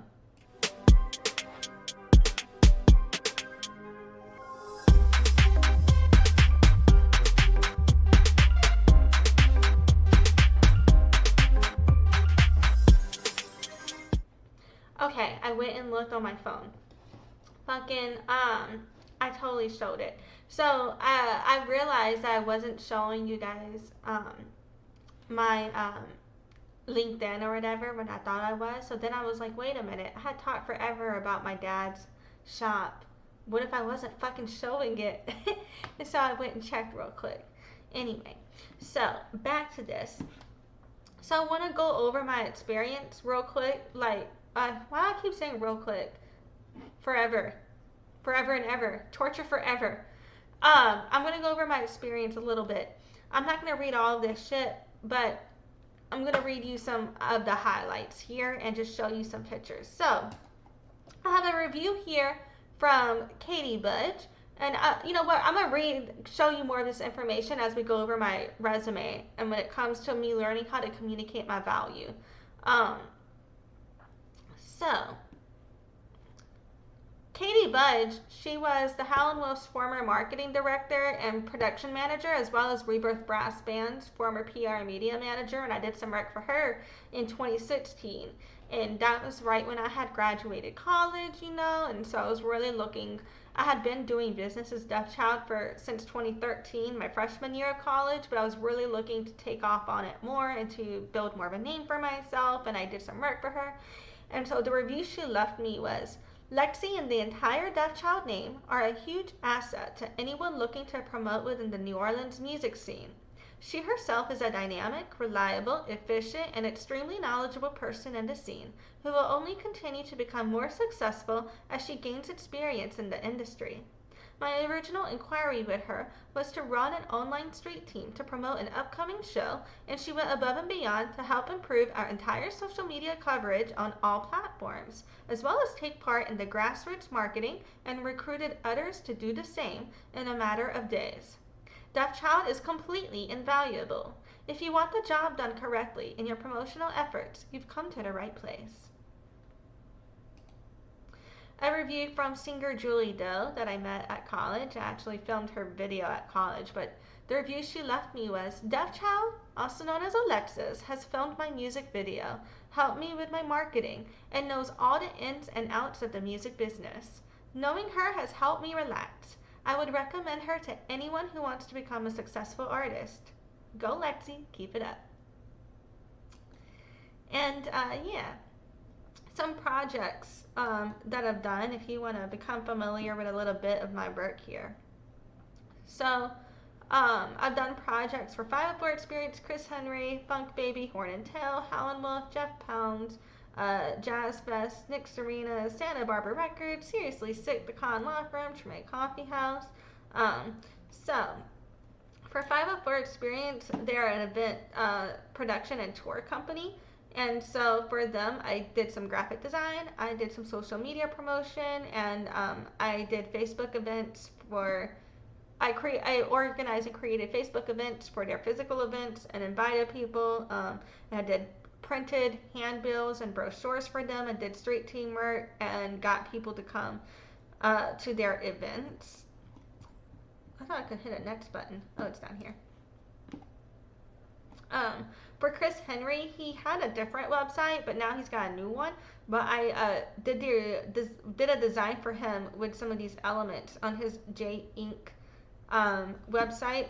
Now it's Penn's Lens House. So these were the files I were given, and what I did was cut them out into transparent images. I took out the background, and I kept certain elements on a couple of the images though, because I really like the train track, and I like the vines, and I kind of just overlaid these things, and I outlined it with some doodles added as well. And I had these animated as well on his website. They popped up in animations, and when you clicked on like the play button, it would take you to his YouTube channel. If you clicked the music button, it would take you to the music videos he did. If you clicked the camera button, it would take you to his Instagram. If you clicked one of these video buttons, one of them would take you to his film reel. The other one would take you to other film projects that he had done, is how I had set it up. As well as their basic menu, of course. Let's see, for Funk Baby, I did a bunch of promo for her, like we did marketing for Robert Glasper Experiment, as well as for jammy packs, and things of that nature.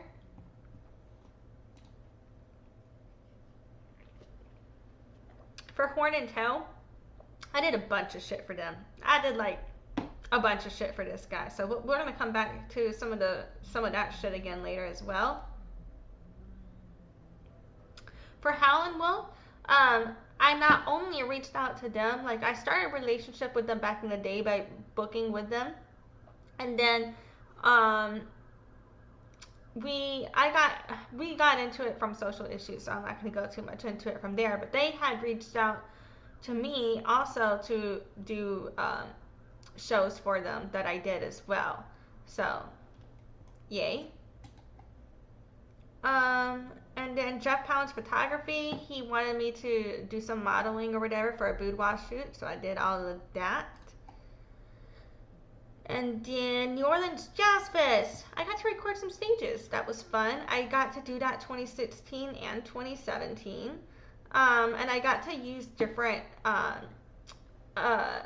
types of equipment as well, which was fun because it wasn't just one type of recording mechanism, it was all sorts of them. And I also got to record Big Frida, so that was nice. And I don't know if we can see it, but this chart, like each channel of one of these charts, this chart had like, I don't know how to speak right now, I'm sorry, had like a table of boxes. Each box was numbered. Each number correlated to an input. And these types of maps are what you can use to map out studio situations. You can correlate your inputs and your outputs to these types of charts. And so then you know where all of your inputs and output goes. And so for each chart, I would write what was the input and what channel was the output. So that way I would know. And that's how you would keep track of which instruments were where. And that would also help on the back end when it comes to mixing and mastering the music. Then the person who's mixing and mastering already knows which channels previously certain tracks were on, and it helps them also sync up their mixing and mastering if needed in certain cases as well to what was recorded, because in certain situations I would be given, for example, 16 or 24 channels to record, but I would have 32 inputs given to me. And the issue would be is there would be more instruments on the stage than we had the ability to record. So how we would do it is have certain mics that were for those specific instruments only, and certain mics that would pick up multiple instruments. And so you would have to know which chord was which instrument, and you would have to have the correct chord plugged in at the correct time to capture the song. And sometimes you would need to know that song in advance to have that done. And things like that, you know. So there are ways. It can be very difficult recording live sound because you've only got one shot to record it. And so yeah, sometimes in a few different cases they put us under the stage. So if you don't see somebody recording on the stage to the side, look under. There might be some bitches under the stage. And if you see people under the stage at Jazz Fest, this is what we're doing. We are recording what's happening up top.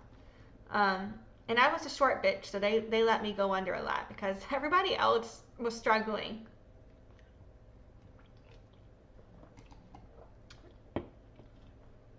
So I also did a PR campaign for Nick Serena.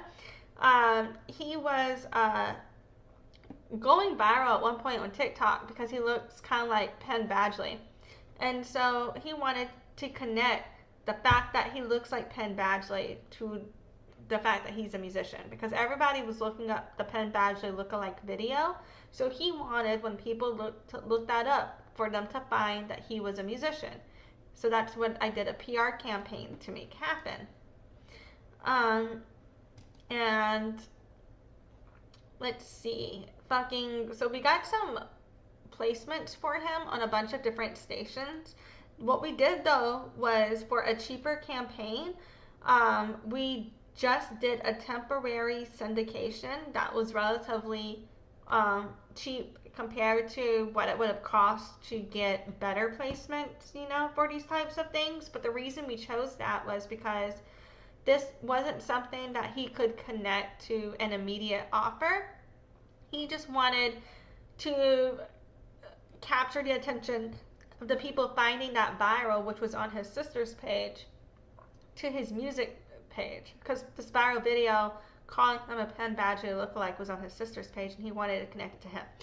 I'm not speaking. Read my mind. But anyway, so we did a little PR campaign, and he started showing up for when people were looking for him, which was nice, because he wasn't before, because there's so many other Penn Badgley lookalikes that other people were showing up, even as a musician and things like that. So he wanted it to be him that showed up.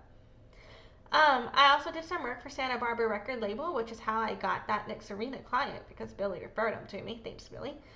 So that was just a temporary project, but it was awesome, and I got another client out of it because Billy referred others for me.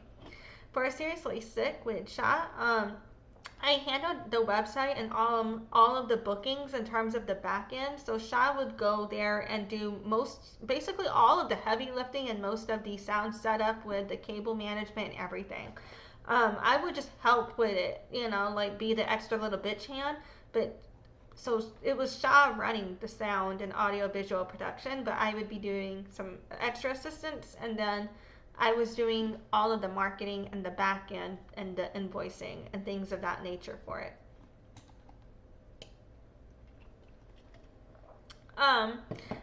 When I worked at the law office of Christopher Zito, Sherman Kahn worked there as well. And so from there, she hired me after I had worked on a case for her, and she took me out to dinner because of that work. And so yeah, I ended up from that situation with another contract with Treme Coffeehouse. For a while there, I did a lot of their visuals.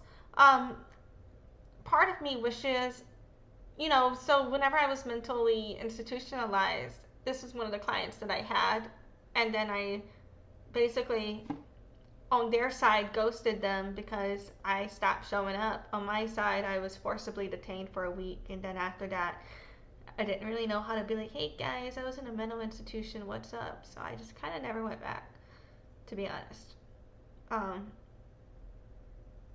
But, you know, life is hard. We live and we learn as business people. Maybe I should reach out one day though. But I don't know. But the reason I haven't though is because I don't know if we're in value alignment. For example, recently on their Treme Coffeehouse page, you see that they posted something about, and they're hosting police officers there for the community to go speak to the police officers, and I just have too much trauma with all that. But I had paid for and hired photographers. So basically, they paid me for the marketing, and I took some of that money. I decided I was going to go pay and get some professional photography and filmography done because we mostly had user generated content for their promotions.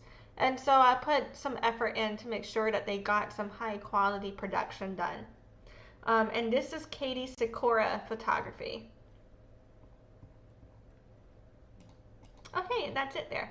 So those are some of my projects. And then another review that I got is from Dreux Blalock. He said her professionalism has helped me advance my model making page to a point where I am light years ahead of where I thought I would be at this point. May he rest in peace. And I was recommended by some other artists in my life as well, including Chris, who I had done some work with. These other people had attended my shows. So in terms of like some of my history with tools and all of that, and I've had experience with these platforms for years now at this point. So for audio visual, I've had experience with things like Audacity, with auto caps, as well as like with Wizard AI for adding captions and things like that. But maybe I should also add like zip captions and these web captioners. But like Canva, Design Pickle, Logic, Pro Tools, and Studio One are all digital audio workstations, or they're called DAWs, DAWS. But yeah, Design Pickle is a software you can basically, actually anybody who needs a lot of creativity done, Design Pickle might be a good place for you because they're kind of like on demand, one stop shop graphic design. You hit them bitches up and you're just like, you explain what you need out of the graphic, right? So say you have a logo, say you have a customer's offer, say a customer's selling a t-shirt and you have their logo. You could send them, hey, I want you to make a graphic with this t-shirt and this logo, and I want the graphic to say that we are doing a buy one, get one sale, whatever. You tell them what the fuck you want it to be, and then they give it for you. And so Design Pickle is an interesting little thingy. Or it's like, I just really like the way that you can order the graphic design through them. They have a really convenient system. But yeah, I've got some experience from a bootleg Photoshop and things of that nature. A lot of experience when it comes to analytics and different tools for looking at your SEO, looking at your analytics, looking at how you can improve your conversion rates with things like heat maps and all of that, and session recordings, as well as project management. But ClickUp is probably my favorite project management tool I've ever used. On ClickUp, you can track your time per project in the software. You can manage documents, and you can kind of do everything from and hold files all in one place. It's like so many things you need 20 apps for. You can just do it in fucking ClickUp. I love that bitch. Anyway, so, and I've got issues with a lot of other things with streamlining. Like, I've been in talent acquisition, so I've used things like Applicant Stream to hire, recruit, and train people before, I've got experience with a lot of email service providers like Constant Contact, Hive. I've used Pardot. Is it Pardot? I don't even know how to fucking say it, to be honest. And Klaviyo. I've also used Keep. I don't even think I put Keep on there. KEAP. And things of that nature, And then, so the law office I looked at, they kept saying Zapier. So then I was like, damn, I thought it was Zapier. Well, when you Google it, how do you say Zapier? The fucking company says it's Zapier like happier, so fuck it, bitch. I'm saying Zapier.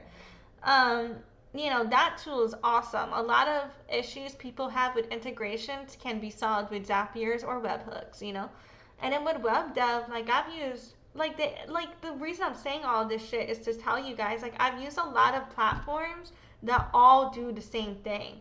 And at a certain fucking point, if you know how to use one of them, you can use any of them, in my opinion. They all do the same shit. Well, mostly. Some of them do different shit, but whatever. They all do close enough to the same shit-ish. They might just call shit a different thing, and some buttons are in different places, you know? But yeah, fucking, um, let's see here, some other experience I've had. I had a 5-year anniversary party, let's see, and my birthday party, for client promotions graphic archives. So, these are things that I did not do the art for, but I did promote these events. So I was involved with promoting Base Church a lot. And so I did events for N-Type, DJ Mad, Gina Turner, Doc Martin, LTJ Bucum, Ivy Lab, Seven. We had Pesner and Kevin Knapp in The Crystal Method. I did promotion for that. Justin Martin, Scuba, Desert Heart, Marbs and Pork Chop. Yep. I also did promotion for Put Up or Shut Up, but that's a separate event. Leon Switch, Quickie Mart, Chuck Love, you know. We did Space Camp as well, but that was also a separate thing. Let's see here. We did a bunch of fucking things. Some techno events. We had Levitation Jones, Ronnie Size, Brett Johnson, Claude Von Stroke.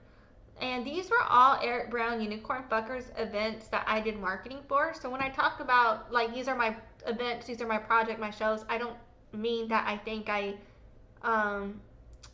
created the event or booked the event. I just meant whenever I refer to something I did marketing for, I refer to it as my work, as my project, as what I was doing. So that's what I mean, what I did marketing for. You know what I'm saying? Because there is a difference. I didn't own these events. Although some of the events we've done, I did own. But not these. But, yeah. So fucking Unit, Stanton Warriors, Christian Martin, Vertuja, and all of that. As well as Russell Batiste. And then we had the Ella and Louis tribute band with, this was the Brazil Tanola. That was with 504 Experience people. And then, you know, I did the Dolo Jazz Suite back in the day, and the Manny Fresh, and all of that. So, these were some of the works that I did for promotions for other people. And then I also did my own things, and I do have my own graphic designs as well. So I did the graphic design for all of this for other people. So Slicey McSlicer used to be my roommate and is my client. You know, I was on the Organ Grinders dance team, so they had me do some graphics for them and everything like that. And I still talk to the owner of the dance team. I'm right there in this picture in the middle, but fucking, yeah, you know. So the coffee shop, so the owner of the dance team, she used to work with Jefferson Parish, the environmental, whatever the fuck place is called. So I did some graphic design for her for that in the past and whatever. And so my graphic design, like, I didn't know what I was doing when I started. So these first few flyers I did sucked ass. Right? But then, and this one kind of sucked ass too. She's pretty, but I meant my graphic, not her. But you know, but then I got better at it. When I started using Canva, I was like, ooh, hey. And then because before, with these things, I didn't have Canva for. I was using a bootleg Photoshop, but I didn't understand how to use Photoshop well enough to make a good looking design. When I started using Canva, I started off with templates at first, but then I ended up being able, like, this was not a template, this was just me. So these were templates, the brochures were templates, and then after that, these were not templates, this was just me going on unhinged, you know? And so that's kind of the evolution of me learning how to do graphic design in a way. Um, this is years. Like the bottom is 2013, the top was like towards 2020, you know. So this was like from over a decade ago to now, how that evolved. Like from not knowing what the fuck I was doing to figuring it out. Um, and then the first 5 years, you know, I've got some pictures from events and things that I did back in the day here. So this was an event that these were events that I hosted that's on the screen so far. I was in a parade and then I had already had an event booked, so I was in my dancing costume. Now, this one I did not host this event, but I did merchandise. I did host most of the event that most of these pictures are of. And then I went to a tech conference back in the day. It shows me hosting another event, other events, plural, that I either hosted, and then now we're getting to other things that I did marketing for. I didn't host these, but was just part of the marketing. And then we're going back into the Jazz Fest, where I was recording at Jazz Fest. And so, yeah. And so that just kind of goes to show you, like, never know who you're working with, like what their background is, what all they've done, who they've connected to, where they come from, you know. And I recorded Jazz Fest 2 years, 2016, 2017. Did I say that multiple times? Sorry, guys. Yeah, back in the day. And then I also, when I was interning, I helped a band do a Kickstarter to successfully fund an album. And then I got to speak on that at Loyola, which was fun. And it was like the first time that my name was like ever on a flyer. So I was kind of like real excited about that. But yeah. And that was in 2014 at Loyola. So I don't know, just being blessed with those opportunities, you know. I think that really did like help me. Like a lot of people, they see how young I look. A lot of people don't believe me that when I say I'm 31, I'm actually about to be 32 in December. But I'm 31 and people fucking don't believe that. And I don't even think I look that young. I see myself aging. I've got wrinkles. I've got the angry lines right here, guys. I've got the wrinkles and everything. Like I don't know why people think I don't do anything to look younger. I don't think I look younger, but whatever. Okay. And then real quick, let's go over. Fuck, I keep saying that. I don't know. But next up, we're going to look at some promotion. So these are all graphic design. Mostly I've done all of these graphics. There's a couple graphics that I did not do that I'll point out, but I did most of the graphic design here that we are looking at. So I've done webinars, I've done parties. I used to promote my webinars the same way I would promote my music events, and people would come based on that. I haven't promoted my live streams in that way, and I think maybe I could do a live stream or two where I got like at least 10 people here if I tried that, but I just haven't done it because I wanted to get better at live streaming before I promoted them that way. But yeah, so I've done all of the graphic designs we've seen so far except for this one and this one. So this is an acid sheet done by Leon with my graphic elements, and for a show that I hosted that I did, and she also did an Instagram post for me too. I don't know if I said her name right. Sorry, Leah. But yeah, fucking Machine Kid, the drummer, passed away, and so the last time I got to see him play was at this show. But I did do the rest of this graphic design here, it looks like, and these are some of the flyers and the promotions I did to promote my shows whenever I was having them and to sell tickets and things of that nature. And so I did a multitude of types of parties. Not only did I was booking venues, and I also got some parties done privately as well. But yeah, so that shows kind of my history there.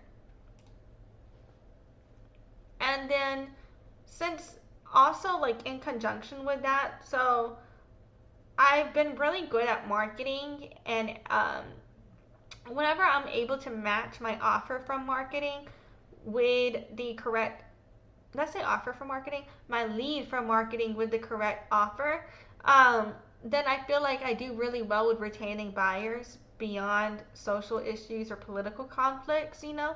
But one thing I struggled with, I felt, was my sales.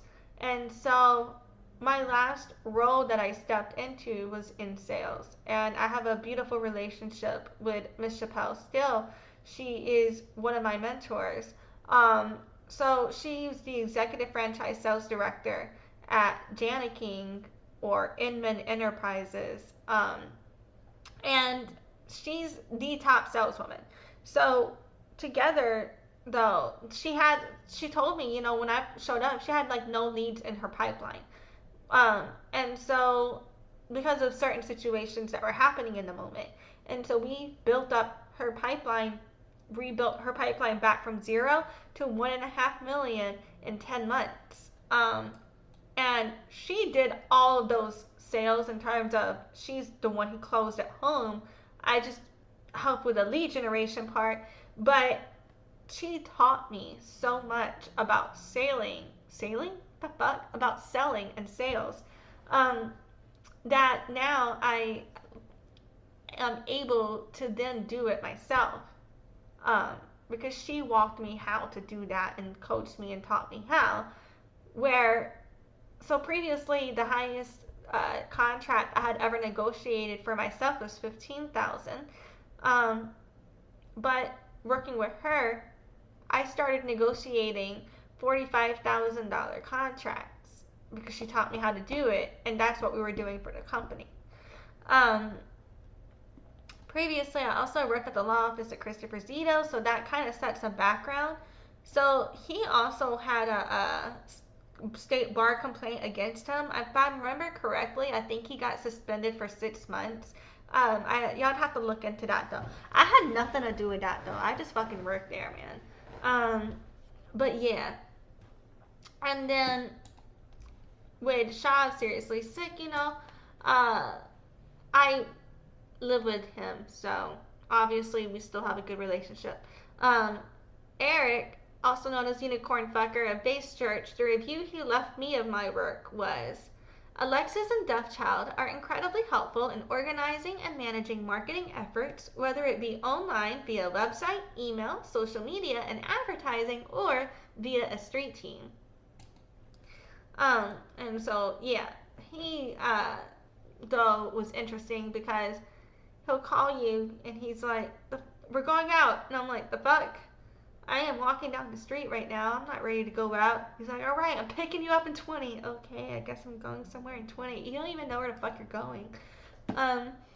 Anyway, then when working with Funk Baby, that's who had taken that picture of me when I was in high school at the Blue Nile.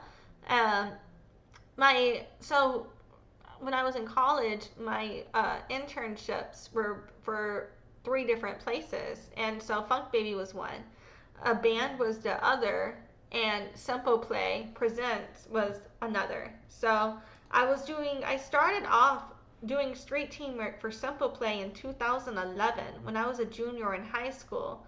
So these things put me in very specific positions in the music industry, you know, because that crew that I told you about, all of those people, all of that comes from that community. All of these gigs I ended up getting came from that community. Everything about how my social life was built and how my business life was built came from all of that.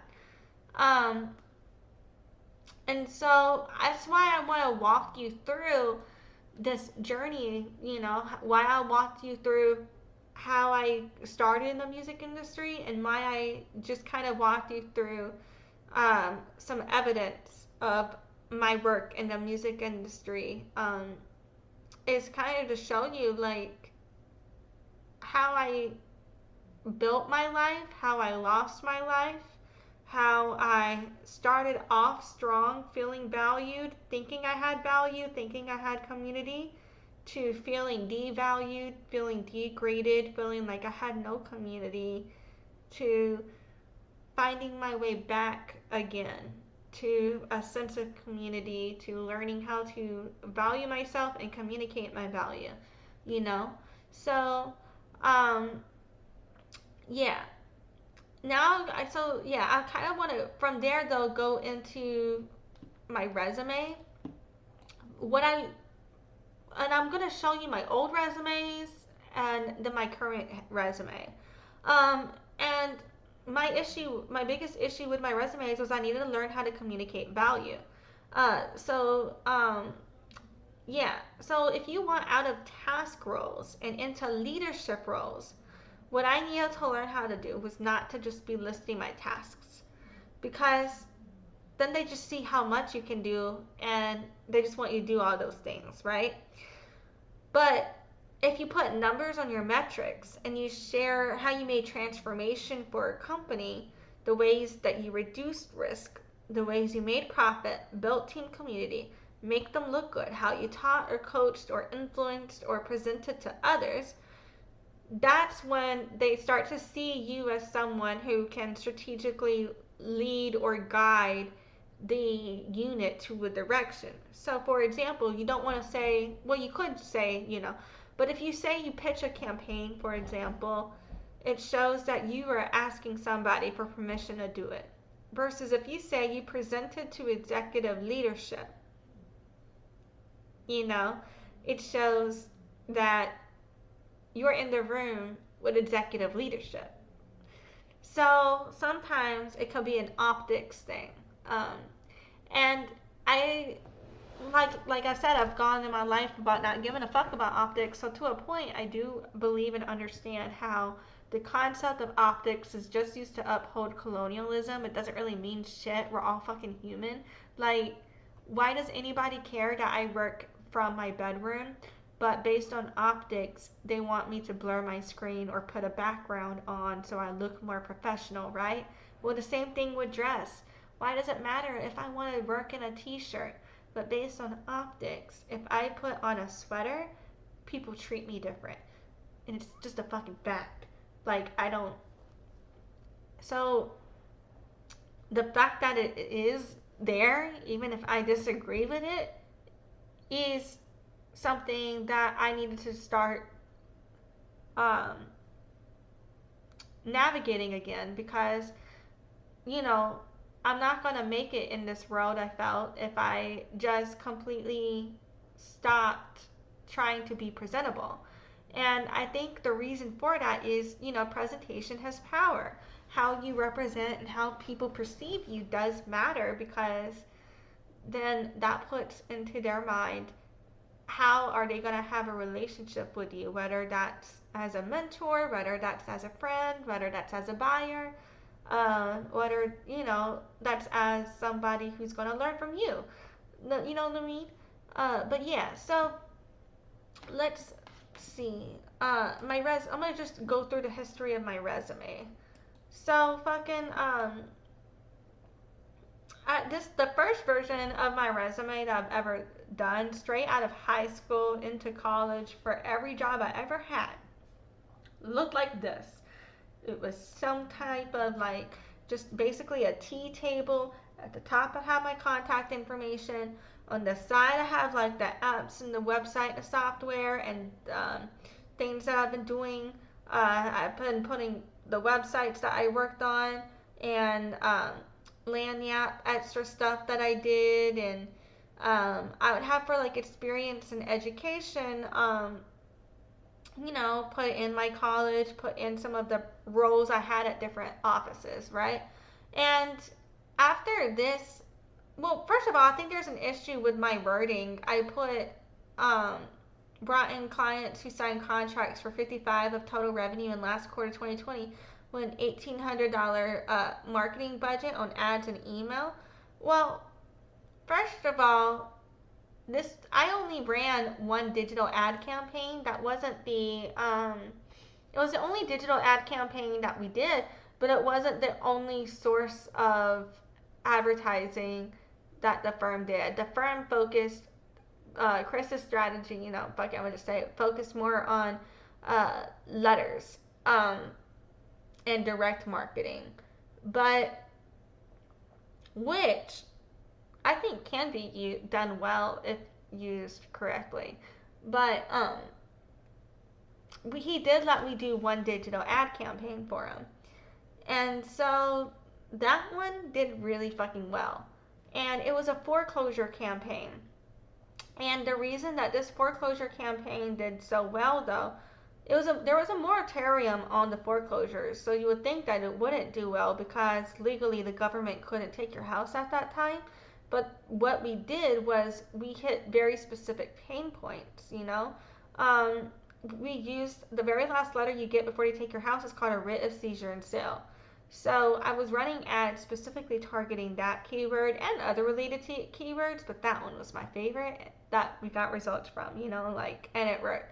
But whenever they found us, the messaging we would be hitting them with was like, look, they may not take your house right now because they can't, but as soon as they're allowed to again, they're gonna start doing it. So come with us right now. We'll take care of you, save your house, you know, type messaging. And that strategy worked. So it was very, very minimal budget, but we did really, really well. Typically, on average, the best you can you can expect to get with this is like a 10% ad spend, right? Return on that, not 10% return, but 10% ad spend of what you made. But to do less than that is kind of huge, you know? But yeah, for me in my career, like for that niche, I don't know. Like I have managed marketing budgets for companies such as InMode, which is a medical technology company for surgical devices and plastic surgery. They had a huge multi-million-dollar ad budget. And I did that shit, and it was fine. It was just boring, but I did it. But I wasn't as excited about that as this. Um, you know what I mean? But yeah, I don't have access to those numbers though to know or to discuss fully what I sold for them. I just know what the ad results were because of what my role was whenever I was doing that work though. But anyway, and that's another thing. Sometimes whenever you're a marketer, depending on your role at a company, you may not have access to all of the data that you may want to know in relation to being able to discuss how well you did. And some companies aren't willing to give you that information. So after that resume, I wanted a more visual resume. I wanted to stand out more, and I wanted to, because I felt like the other resume was boring and getting locked in. So that resume, you know, it landed me a job at a law office, but moving on from there, I wanted to stand out. And so then I started doing my resumes in Canva. And so this format is the resume that got me another law office job, the one that I've been fucking bitching about, as well as other jobs. But honestly, I don't even know why the fuck they hired me with this resume because I fixed it, but I forgot where it is. But there was a typo. There was a typo in here. There was a bunch of typos in here, I think, and a bunch of shit wrong with it. I think this resume kind of sucks. It's not that bad, but it sucks. It doesn't explain the value. I think one thing I did wrong with my resumes in the past was I wasn't discussing what my role was doing business as Deaf Child. I would be calling myself a freelancer or a contractor, but I wouldn't discuss the specific roles in which I executed or led teams or hired teams either, and things of that nature. I would just be thinking, yeah, maybe I give them my website, so maybe they'll go look at my website and see. And I think that's where I fuck up because a lot of people they don't do that unless they're really interested in you. And so by not explaining it and breaking it down before, I feel like people likely didn't bother going to my website to see more information because they didn't feel they had a reason to, right? And so from there, I also felt like the amount of information I know about marketing wasn't represented in that resume. And so in my next resume, I literally listed and linked to all of my fucking certifications. And I also felt like when I was using those other resumes, people were not taking me seriously for things that I know how to execute on because it wasn't on the resume, even though I knew how to do it. So on this next resume, I was like, I'm gonna put everything on this bitch. And this resume is what got me the job for the corporation selling franchise units, where we would sell, you know, $45,000 franchise units. And the specific reason they said to me that they chose me was my certifications. So this resume did get me that job, and I think it did do what it needed to do in terms of showing my technical knowledge, but I don't think it communicates my leadership value or the strategy value that I can offer to an organization. And so then I wanted to redo it from there. That resume went to another iteration without my picture as well, and with another job added to it. But then from there, I've now ended up into this other resume, and in this resume, I blocked out, I put a white square over where my references are. But this resume, I had a timeline concept, but I put all of my jobs on here. And I think what's wrong with this one is nothing wrong with being in the service industry. I loved my time in it. Augusta was back. Hi, Augusta. Thanks for coming back. Outstanding resume. 3 different resumes. One as a designer, one for education, and the other as a technician. Thanks for coming back.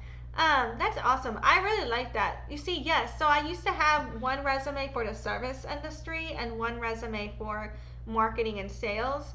And then I just kind of decided, like, I really need to focus on what I want to do, which is marketing.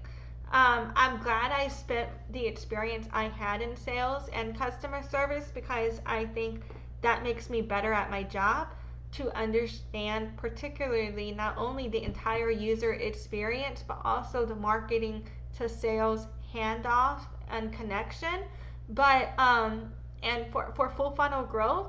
But what I think this is wrong with this resume is it's too crowded. This picture, it's too casual of an appearance in the pink sweater. I think it could be more professional. And it was too crowded. Why is my captioner not working? Hold on, let me refresh that. Okay, so it was just like, it's too cluttered, and it's got irrelevant experience that I don't even want to do anymore. And I had previously thought like maybe it needed to be on there to explain that I do have experience in food and beverage marketing and sales and industry. But then I just decided, fuck it, like, if I can't get to that conversation based on my marketing and sales history, then it wasn't meant to be, perhaps. And so from there, we've now landed on what is my current resume. And I have the reference contact information blocked off here. So, but that's at the bottom here. And so I took out the service industry jobs. I switched the picture to a more current one. I added a summary and an objective to be very clear about what I'm looking to do and the roles I'm looking for. And I built out my timeline of my history within all of this, And so I graduated high school in 2012. By 2012, I'd already worked for 2 music marketing agencies. I'd already been in a music video. I had already been going out to venues. I'd already been to music festivals. Then I went into college for Loyola for music industry studies, and I graduated 2016. And so at that point, I had already began doing business as Deaf Child, began producing concerts, I began promoting events and doing my own street team work as well, and being hired as my own street team. And then I connected with Shah from Loyola. We started Seriously Sik Sound Rentals. And then I ended up, from that experience, from that work history, and from those relationships and my brother, doing work for Erik, Browne, Unicorn, Fukr at Horn and Tail. And so after this stage in my career, what I started realizing and becoming really obsessed with was digital analytics. And so I started seeing my role and positioning myself as a growth analyst, a full funnel growth analyst and consultant, and trying to analyze and connect every aspect of the user journey to loyalty, to retention, but not just like I didn't want it to be just like this representation of making it look like, you know, we were doing well. I wanted it to figure out how to build genuine communities based on my experiences. Why does the captioner keep not working for me? I feel like it's not working again. I'm gonna try refreshing one more time. Damn, like I don't know what's happening. I feel like it's being a little finicky today. Anyway, fucking, so at that point in my career, I was really getting into analytics. And around 2022 was when I started positioning myself as somebody that was going to be a CMO, a chief marketing officer, but a fractional CMO. The first person that I'd ever seen do it was this marketing chick that I used to follow named Fannie, but I forgot what her marketing brand was because she stopped doing it.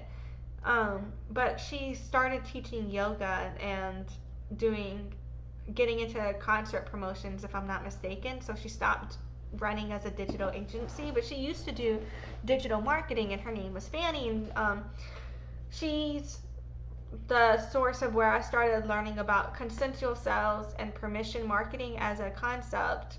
And the only reason I haven't talked to her about her on YouTube before is because she fucking stopped doing it. So I have nothing to show you guys for her. So now I feel crazy. Like, this is a figment of my imagination.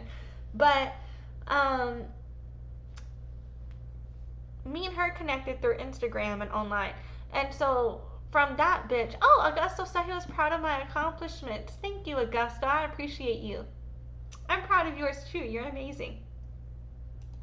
Yes, but I'm sorry, so connecting with her is how I got into caring and understanding and learning more about permission marketing, consensual sales, and applying that to every stage, as well as deciding, like, seeing her do that and then wanting to do it too. And I was realizing, based on my work history at that point, and based on what it took to be a fractional CMO, that I'd already been doing all of this. And so with that connection, and then with mentorship, because my current client, Cliff Hockley Consulting, like, you know, I didn't just decide I'm going to call myself a CMO now, like, you know what I mean? I went and I talked to my clients about this, and I said, look, this is the direction I want to go. You know what I mean? And so my client had actually written fractional CMO on my first iteration of my resume, but I got my client to review it, and he told me to write that bitch out and take off the fractional, because he said that when I put fractional CMO, it looks as if I am reducing my value to a fraction of the cost, but I offer the full value of a chief marketing officer, so to just write it out instead. And so that's what I fucking did. So this is the thing, like, so because I did businesses myself, I've been able to, in my career, move through getting clients and getting projects and getting employment based on how I position myself doing business as myself. And whenever I realized that I don't have the ass-kissing skills it takes to metaphorically suck someone's dick to get promotions in corporate America, I decided I'm just gonna promote my fucking self, bitches. I'm just that's what every business owner does. Yeah. Anyway. So this is my current resume. And for the summary and the objective, half of the time these bitches, they're not reading the whole fucking resume. Some of them will if they're curious or something catches out. What I say catches out? I was thinking of stands out and catches their eye, and then I combine that. Y'all see me do that a lot. But anyway, if something stands out to somebody, I'm sure they do read it all. But a lot of people, I feel, do not actually read all the resumes, you know? And so I try to give them the summary and the objective. So I'm an experienced chief marketing officer who recruits, trains, and leads marketing teams to build successful campaigns at scale. And when you go to my LinkedIn and you see the reviews from other people who I've worked for backing up that I've provided on those results, you have that alignment, you know, like this is what I want to do, this is what I've done, these are the people who said I did it for them, let's go, bitch. And then with objective, ready to drive revenue growth, plus produce a premier standard of legacy brand recognition within community-centered work culture.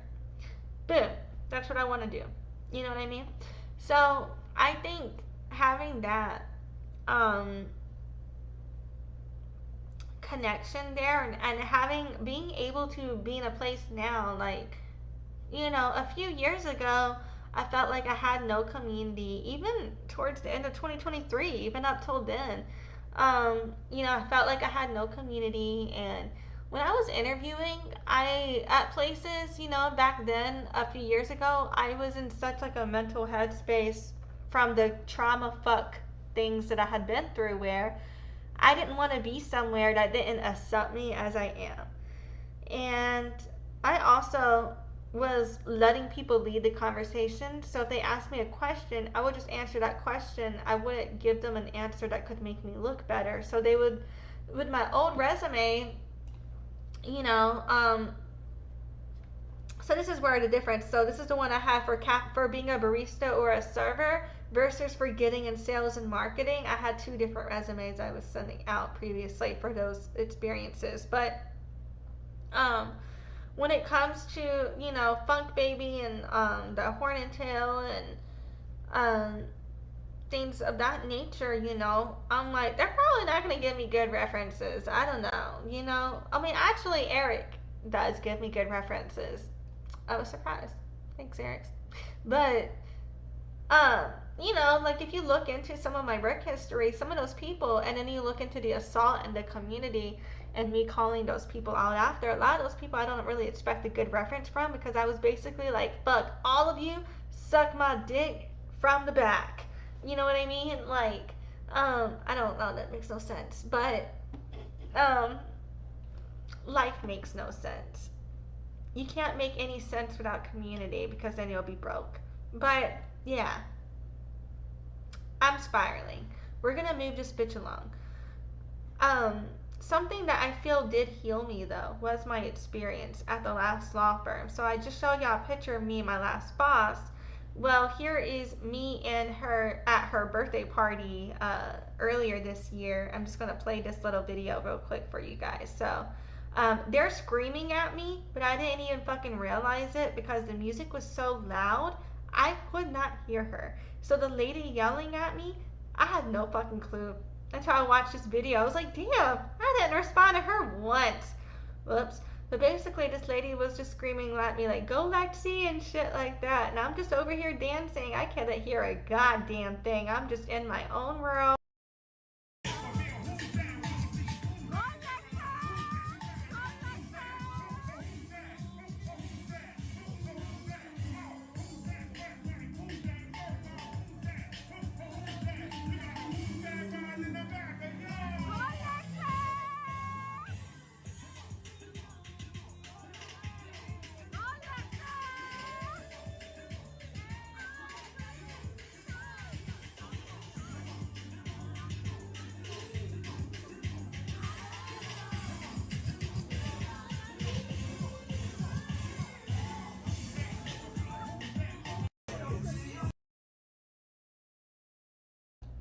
So yeah, I was just, you know, having the time of my life, and what I was drinking was a boiling cream soda, by the way. I am still sober. That was not beer.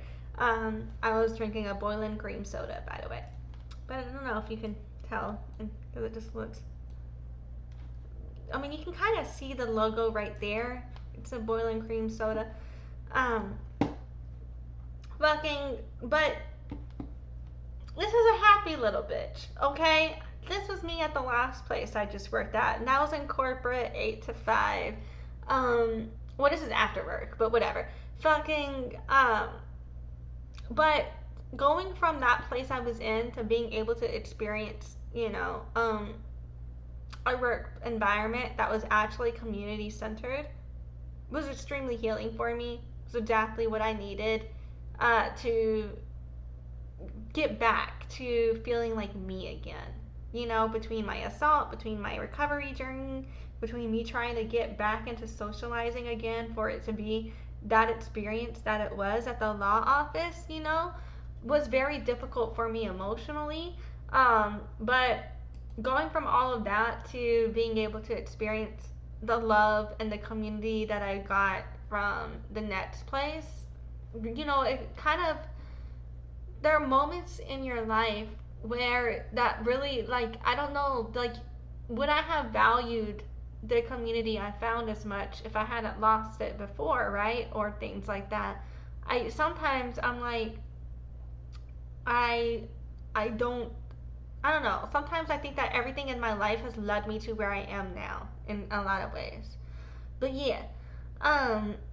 So on my resume, another thing that I wish I had done previously. I'm gonna tell you guys real quick previously things that I wish I had done before for myself.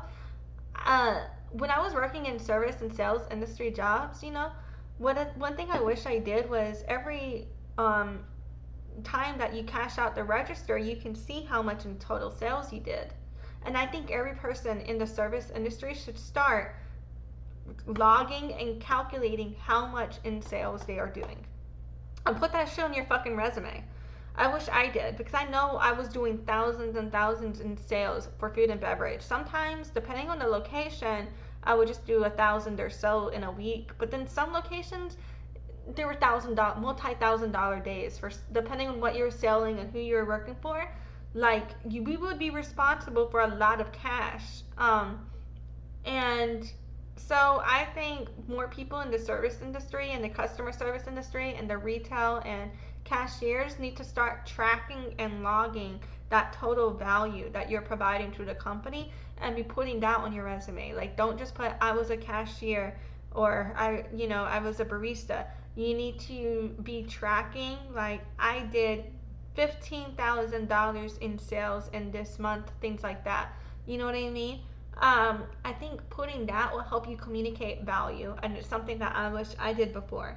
And then in terms of communicating your value in the workplace and being able to document things for your legal protection, something that I wish I did before, and again, I'm not a lawyer, but something I wish I did before was like, and something I think you should do is anytime you get a compliment in writing at work, document it somewhere if you can, especially with the date and the time. If you can access that, like, make sure everything is documented, every single compliment, every single one.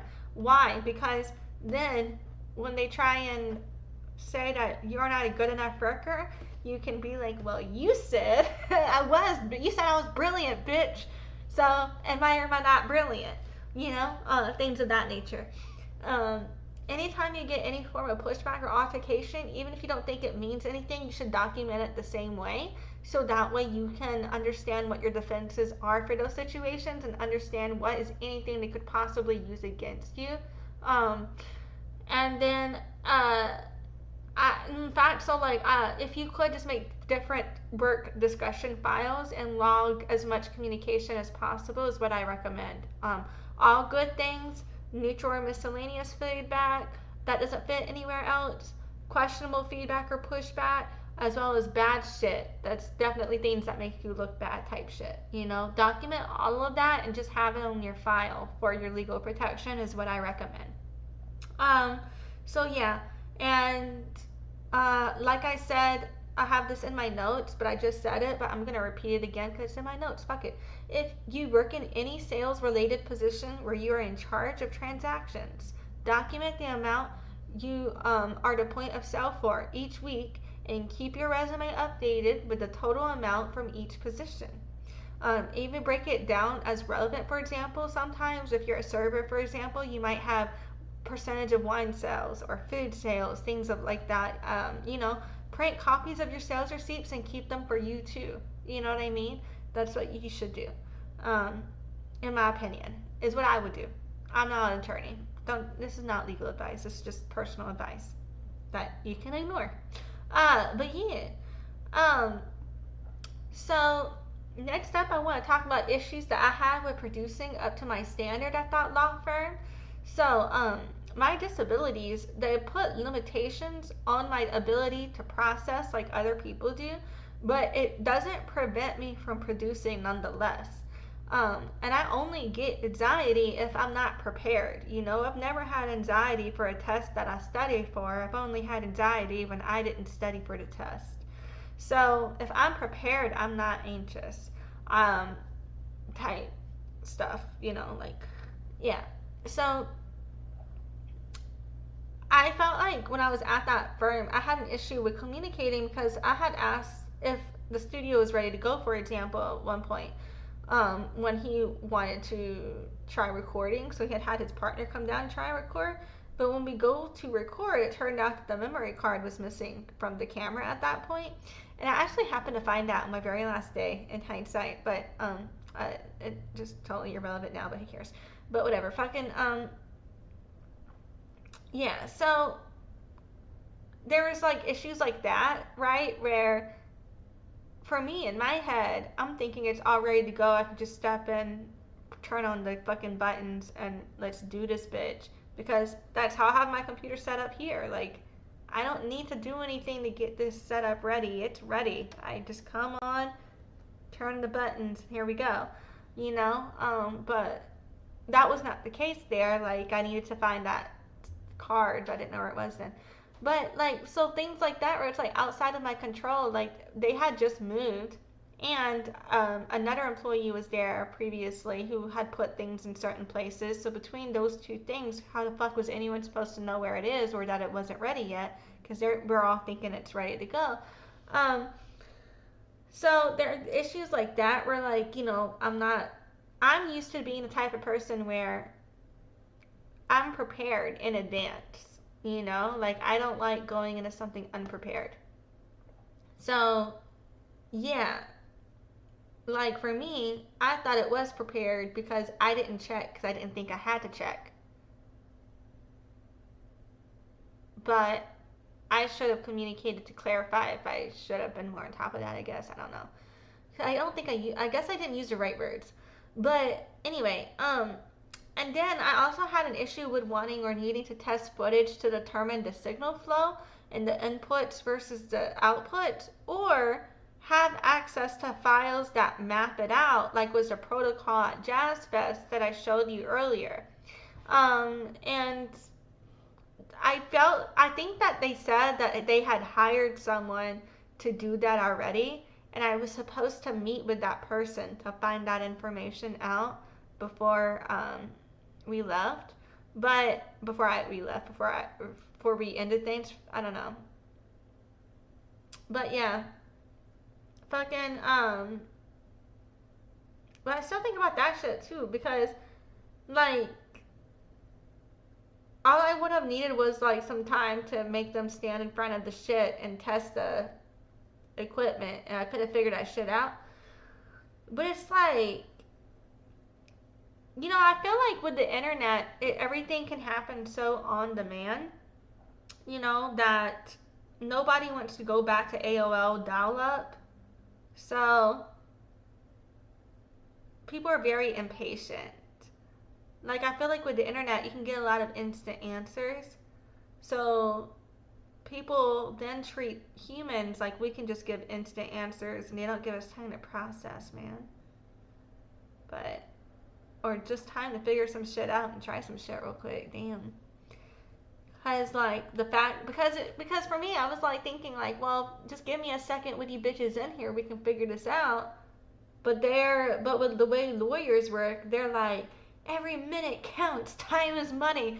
You're not ready right now. We're out. Bye. And I'm like, well, I could get ready if you fucking stayed here and help me, bitches. But whatever. Life is hard. But yeah, fucking, I feel like with Jazz Fest, the reason I was able to have the pressure of only being given like 16 or 24 channels to out inputs to put into 16 output. Wait, I'm not using the right thing. I would be getting 16 or 24 different outputs and then have like six. I would be given more outputs than I would have inputs. There would be more instruments to record than I had the ability to capture all of the data for. And so it was high pressure to be able to choose and know what to record and when to record it and to get it recorded during the festival, because this is the only shot to record it. It's a very high pressure job.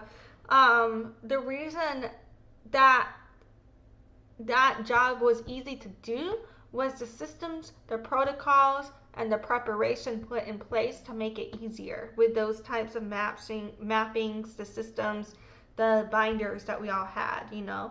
Like if I needed to reformat a drive, there was a sheet in the binder that would say specifically what to do to reformat the drive on the device that I was using, for example.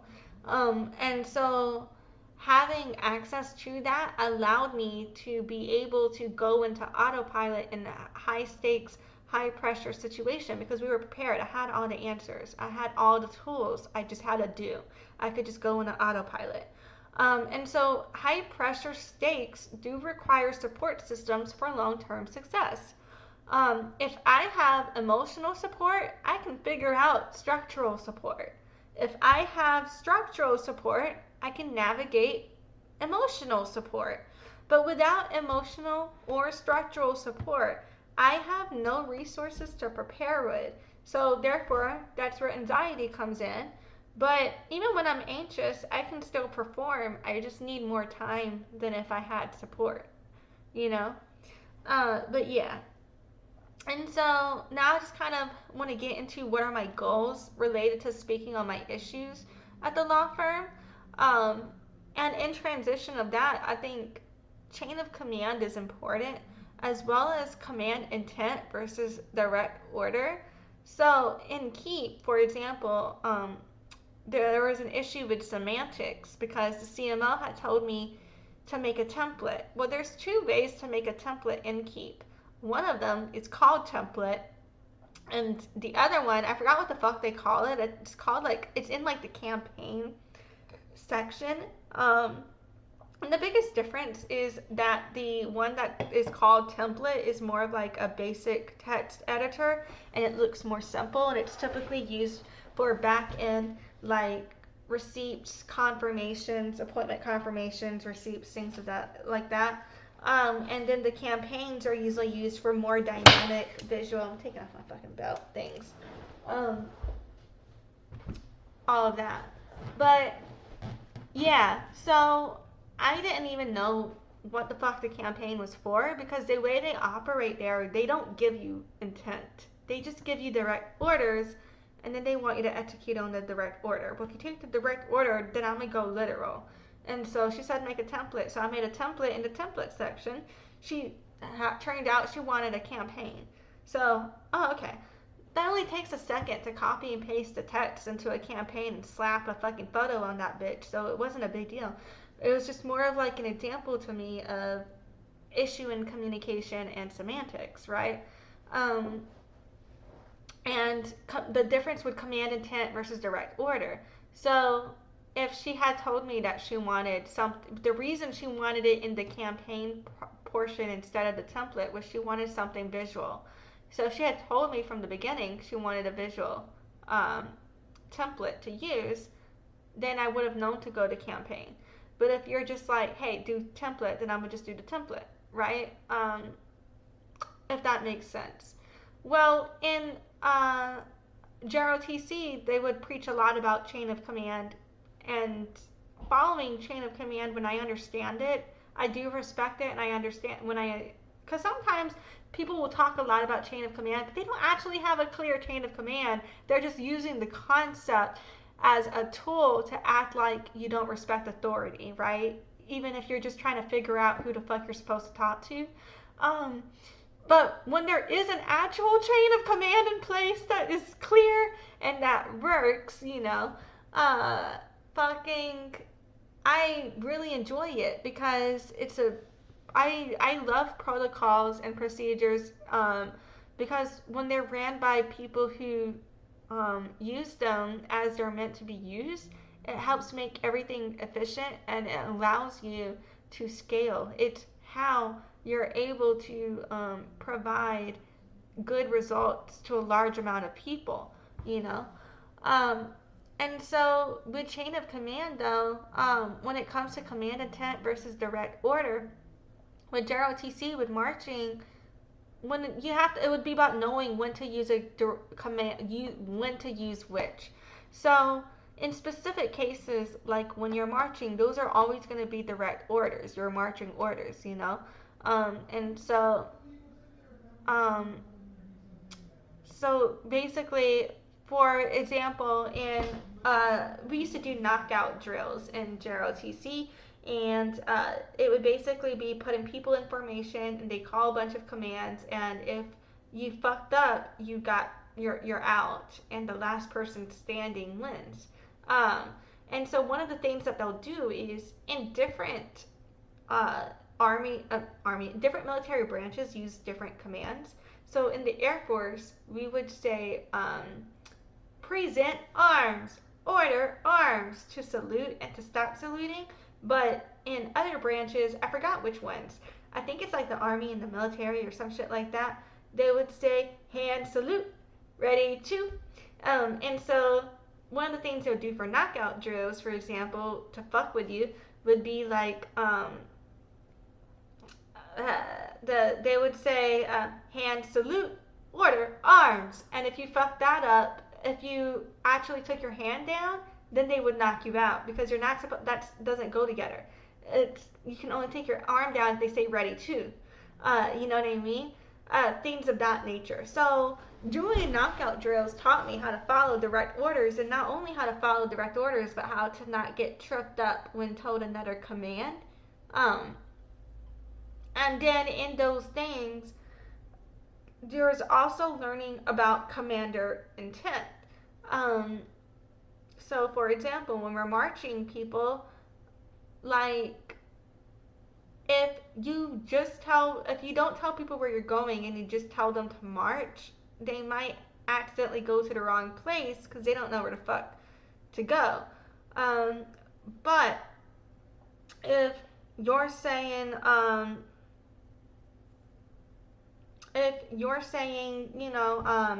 like, okay, we're going, like, so at Snake School, for example, we would be marching from the campsite to various places, and there would be a lot of trails, and the trails would have branches off the trail, and sometimes, would it be clear if you need to go straight, left, right, or there would be 4 different things, so it could be like, right, so if you just say go straight, like, you might end up going down the wrong trail, but if they know to go to the mess hall, then they know we're going to the mess hall. And so I don't have to keep, you know what I mean?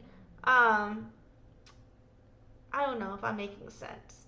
So then if I say forward, march, and they know we're going to the mess hall, they're not going to go right when we need to go left because they know to go to the, like, I don't know if that makes sense. Because, like, in the military, you're supposed to take it very literal with those types of commands. So, like, they're like the way they drill it. Like, if they tell you to march into a creek, you're supposed to march into a creek, right? Well, what if they want you to march by the creek but not in the creek? If the fucking commander forgets to tell the unit, we're marching to the creek, but we're not going in the creek. If they just keep marching and they don't instruct the unit to stop marching, that unit could end up very well marching right up into that creek. You know what I mean? Type shit. Like, it's about learning how commands are interpreted as a unit whenever you as a leader are guiding a group of people. And I think understanding command intent versus direct order and when to use both matters because it can be the difference between understanding what needs to happen regardless or understanding, like, having semantic issues, um, And also, when it comes to command intent, then somebody can get the job done no matter what else is happening because they know the end goal. Versus a direct order, they only know that one way to get something done. And so, what about the alternatives? You know what I mean? Um, and so, for example, say you give somebody a command intent to go get you uh, some orange juice, and they go to the store and the store is closed. So then they go to another store and they find you orange juice and they bring it back and you got your orange juice. Yay. Well, what if you asked them to go to Winn-Dixie to get you your orange juice? They showed up to Winn-Dixie for some fucking reason. Winn-Dixie is closed. So then they just come back and you're like, where's my orange juice? And they're like, well, you said to go to Winn-Dixie, so I didn't get you your orange juice because they were closed. And they're like, bitch, I still want orange juice. You know what I mean? Like the difference between how directions are interpreted. I think it does matter. But yeah, so sorry I just went on that long ass tangent. But the reason I'm speaking on these things is because, you know, if any of the people from that place do see this and care about how what happened impacted me or maybe impacting other employees, or other people that they are working with and other types of working relationships and things like that, I do want them to do better. You know, like, for example, I don't want the CMO to stop being a CMO, even if I don't think that she should continue her path as a CMO in the way she is doing. I want her to elevate her skill set to produce as a CMO I know she can be based on how I saw her manage projects. When I point out what I perceive are issues, it's not to tear her down, it's so she can acknowledge these perceived weaknesses to strengthen up, you know? And when I talk about how I think she should just be a project manager, or if she keeps going down this route, it will harm her, it's not about wishing bad for her. It's me trying to warn her based on not only what I have gone through myself, but also seen others go through. I do believe that, you know, she needs to be able to tell her clients what the fuck to do when they clearly don't know what the fuck they are doing, and that she's got to stop being a yes man.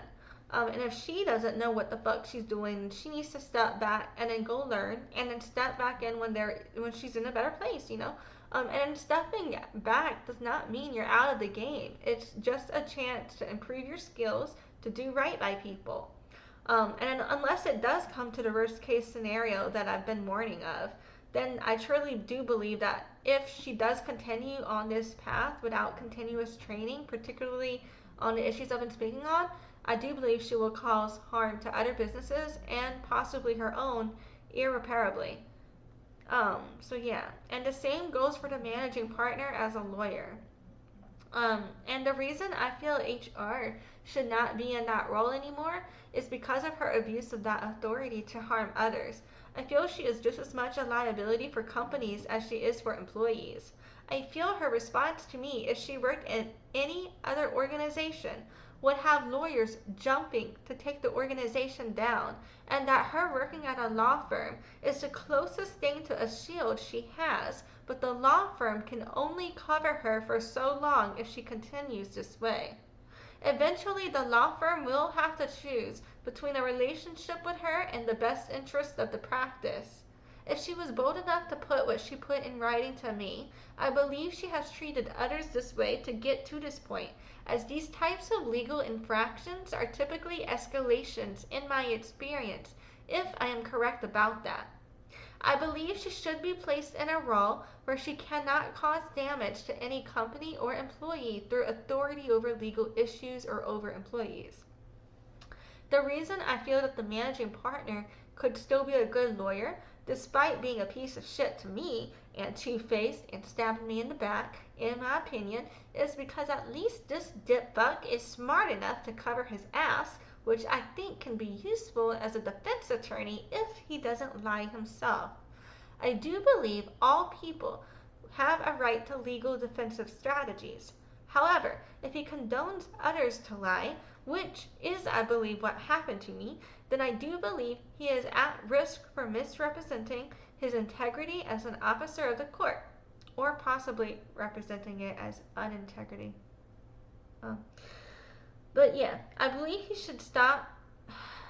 I believe he should step away and then come back because I believe in his ability to learn and do better. Why do I think that? Because this is his fucking career. Like, he didn't go law school for nothing. Like, you've invested this much into this, you know, so we got sunken cost here. I think you've got no choice but to get your shit together, or you're gonna fuck up your ability to work in the field permanently. Fishy has other options if she leaves this field. I believe that's why she is comfortable to violate ethics on behalf of others, because she thinks no matter what, she's going to slide through career-wise. I was scared to speak out on them before solidifying my next income stream, as who would want to hire me when I am trying to take legal action on my former boss? That's why I believe she felt comfortable to treat me that way based on feeling like she had the standing to do so in her position and career and company culture. So yeah. And then I'm going to finish on up here with the connection. I just kind of want to, like, so we've been talking a lot about acknowledgement from community, right? In terms of how does community value you? How are you valued and received and perceived in the community based on who you are?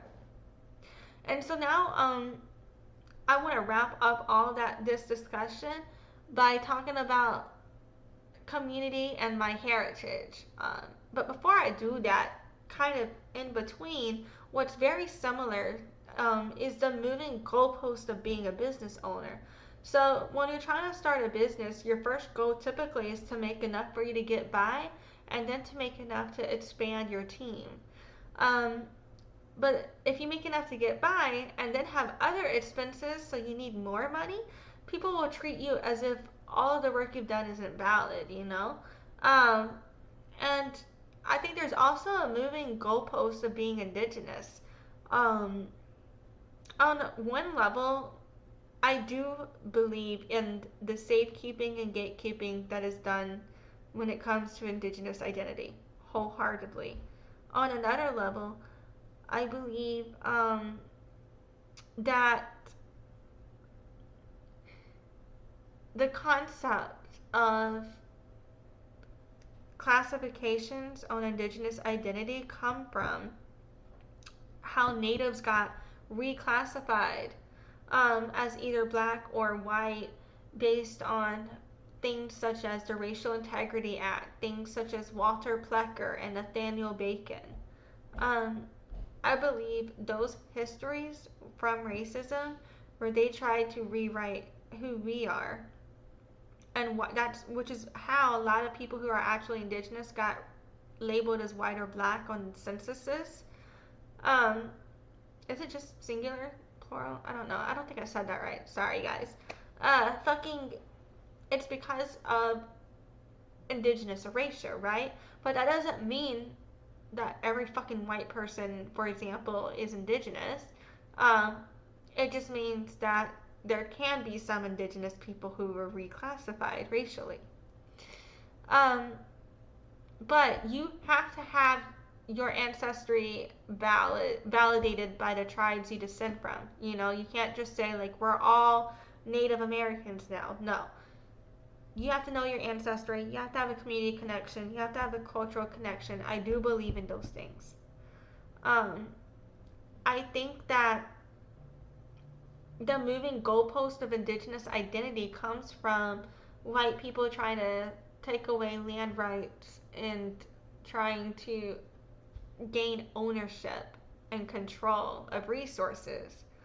And so I think it's very similar because a lot of the social issues from colonialism happened through capitalism, which is perpetuated today in the workplace, right? Which is how it's all connected for me. But also, previously I had spoken about one of my ancestors that I didn't claim a Native identity for. And I want to talk more about that here. So I linked, it's currently in the description of the video, but it'll probably get moved to the comments when I gotta timestamp this bitch. But I linked some of the information about this ancestor too, where other people are claiming she is indigenous. I want to talk to you guys about why I don't think she's indigenous. And I also linked a previous video I did on familysearch.org and colonialism, so that also matters too. Just because something is on family search doesn't mean it's right. You have to get the records validated, particularly by indigenous tribes if you're looking to claim indigenous identity, in my opinion. But I have this one ancestor. Let me show you.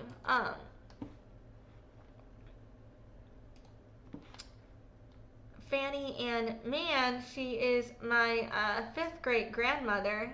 Well, people on here, I was first curious because when you look at her profile on Family Search, and I can confirm I am a descendant of her, but what I cannot confirm is whether or not she's an indigenous woman.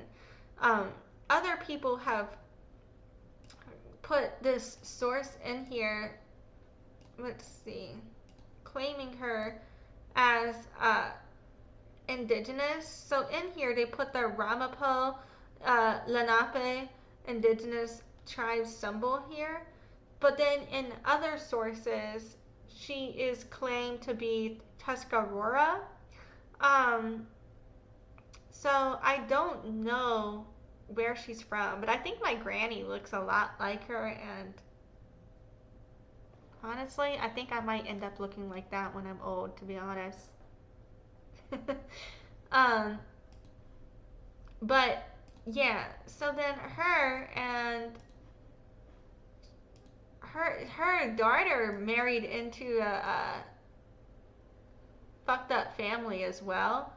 So this Alfred dude turned out to be a piece of shit, and I'm pretty sure this ancestor may have been participating in some of that. I don't know for sure. I'm making assumptions now. So this is the daughter of the person that they claim is Lenape or Ramapo Lenape Nation. That's, I don't know though. So this is how I first found it, is on Family Search. So yeah, my 5th great grandmother or whatever. So this bitch, so then I started looking into that more. Let me pull up those sources.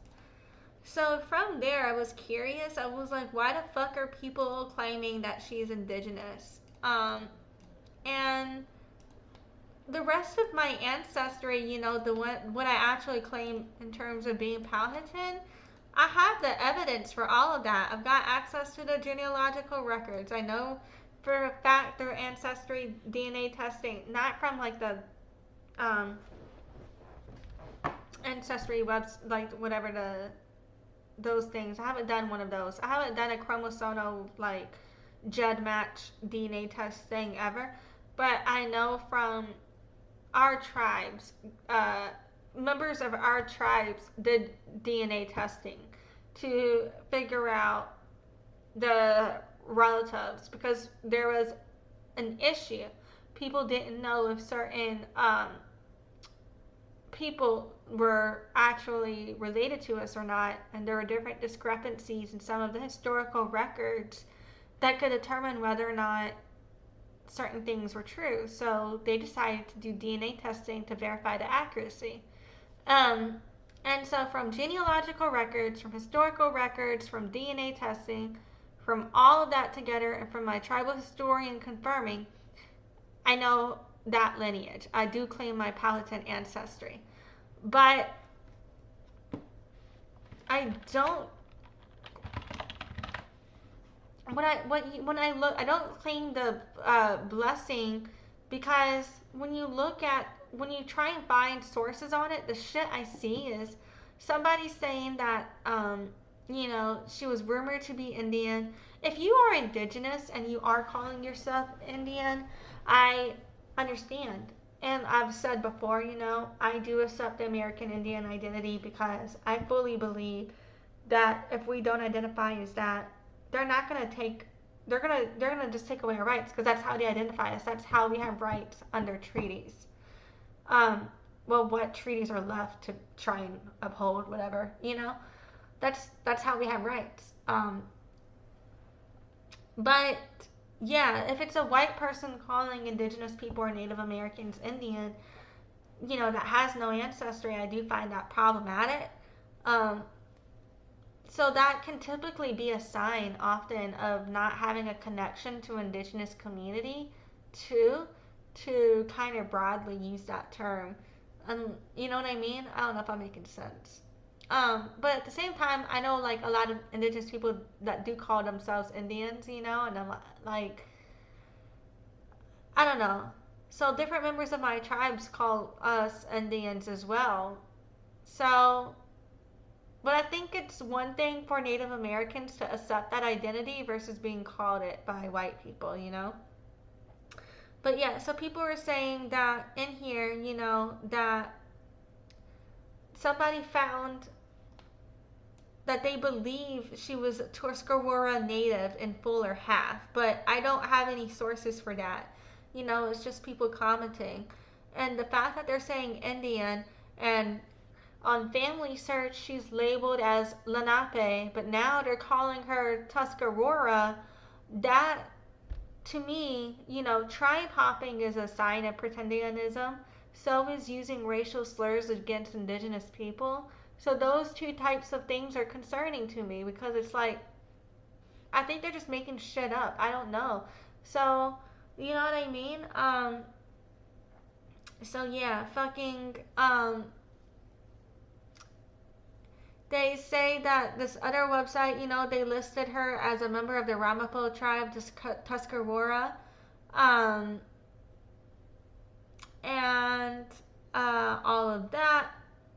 And there's other people, but it's just the kind of the vernacular of it and the lack of having a valid source on it. But the reason, so right here it says, shown as Fannie Anne on the 1870 census and living with Micaiah, information, so she could not have died in 1866. Information found in the State Library in Raleigh, North Carolina, dated September 30th, 1993, which would be, like 100 years later. It's a letter from Mrs. Gerard J. Zell to Shula S. Stover Bunn. Blessing Mann was a full-blood Indian. Her name was originally Cynthia Nation. She was raised by Mann. And Mann was supposed to mean Emmanuel in Virginia. And then the Northern Migration is a core name of the Ramapo tribe. So, tradition oral history says Tuscarora. Mann and Emmanuel appears often among East Coast Indians, is what they put here.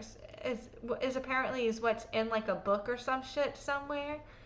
But for me, I still haven't seen the evidence of is she indigenous, and I don't feel like I have something that I can take to the tribes and to get them to verify,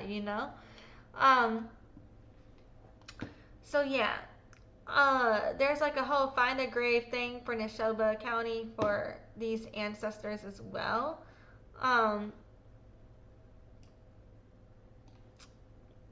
But on Blessing Mann's, it kind of says in here, this person who is a descendant of her says that their DNA has no Indian genes.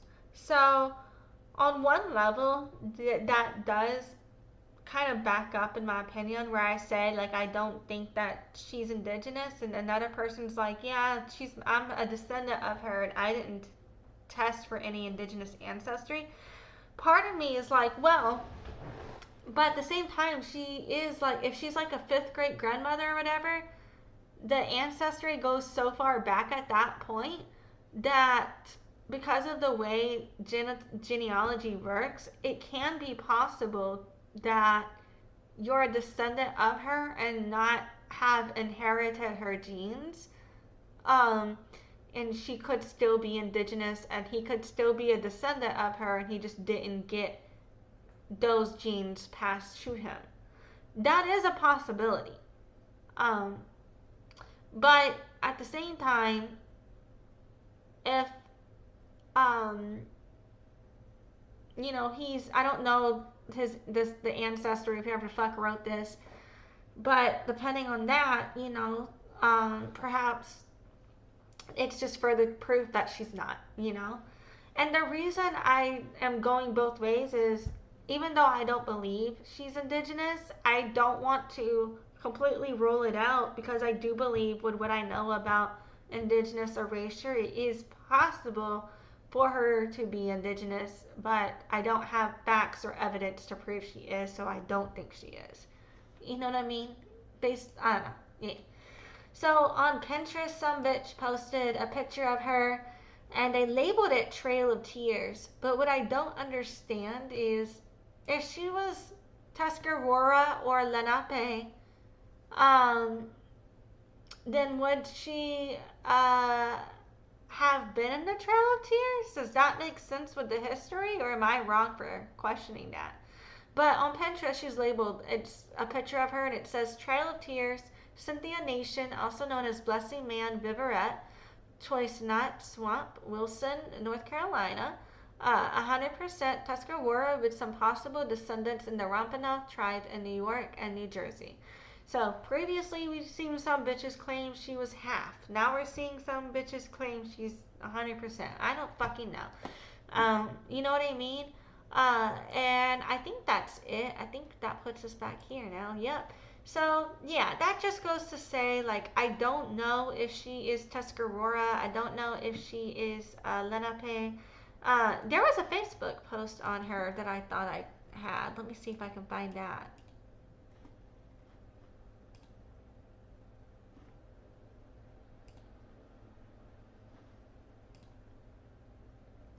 Yes.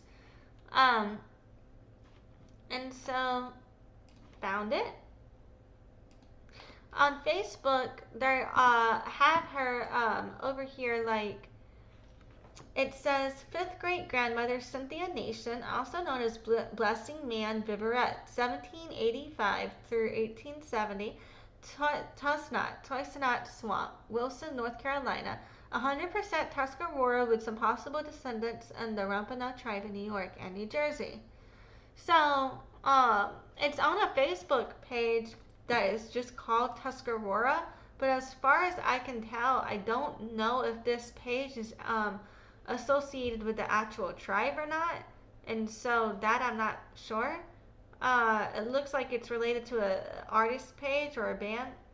I don't know this person, I don't know this history, but this is another page, another source claiming that my ancestor is indigenous, claiming that she's Tuscarora Lenape. And I know I have Powhatan indigenous ancestry that is definitely confirmed. I don't know if this ancestry is confirmed or not. So before, when I said I had ancestry that I don't claim because I don't know if it's true or not, that's this. I don't know if this is true or not, so I haven't claimed it before. I believe tribe hopping is a sign that somebody could be pretending. And I said tribe hopping. Yeah, captioner was getting that wrong. But anyway, but I felt called to speak on that for a bit there, because, you know, there's the connection between this validity of my individual family history, but the impact on the community representation.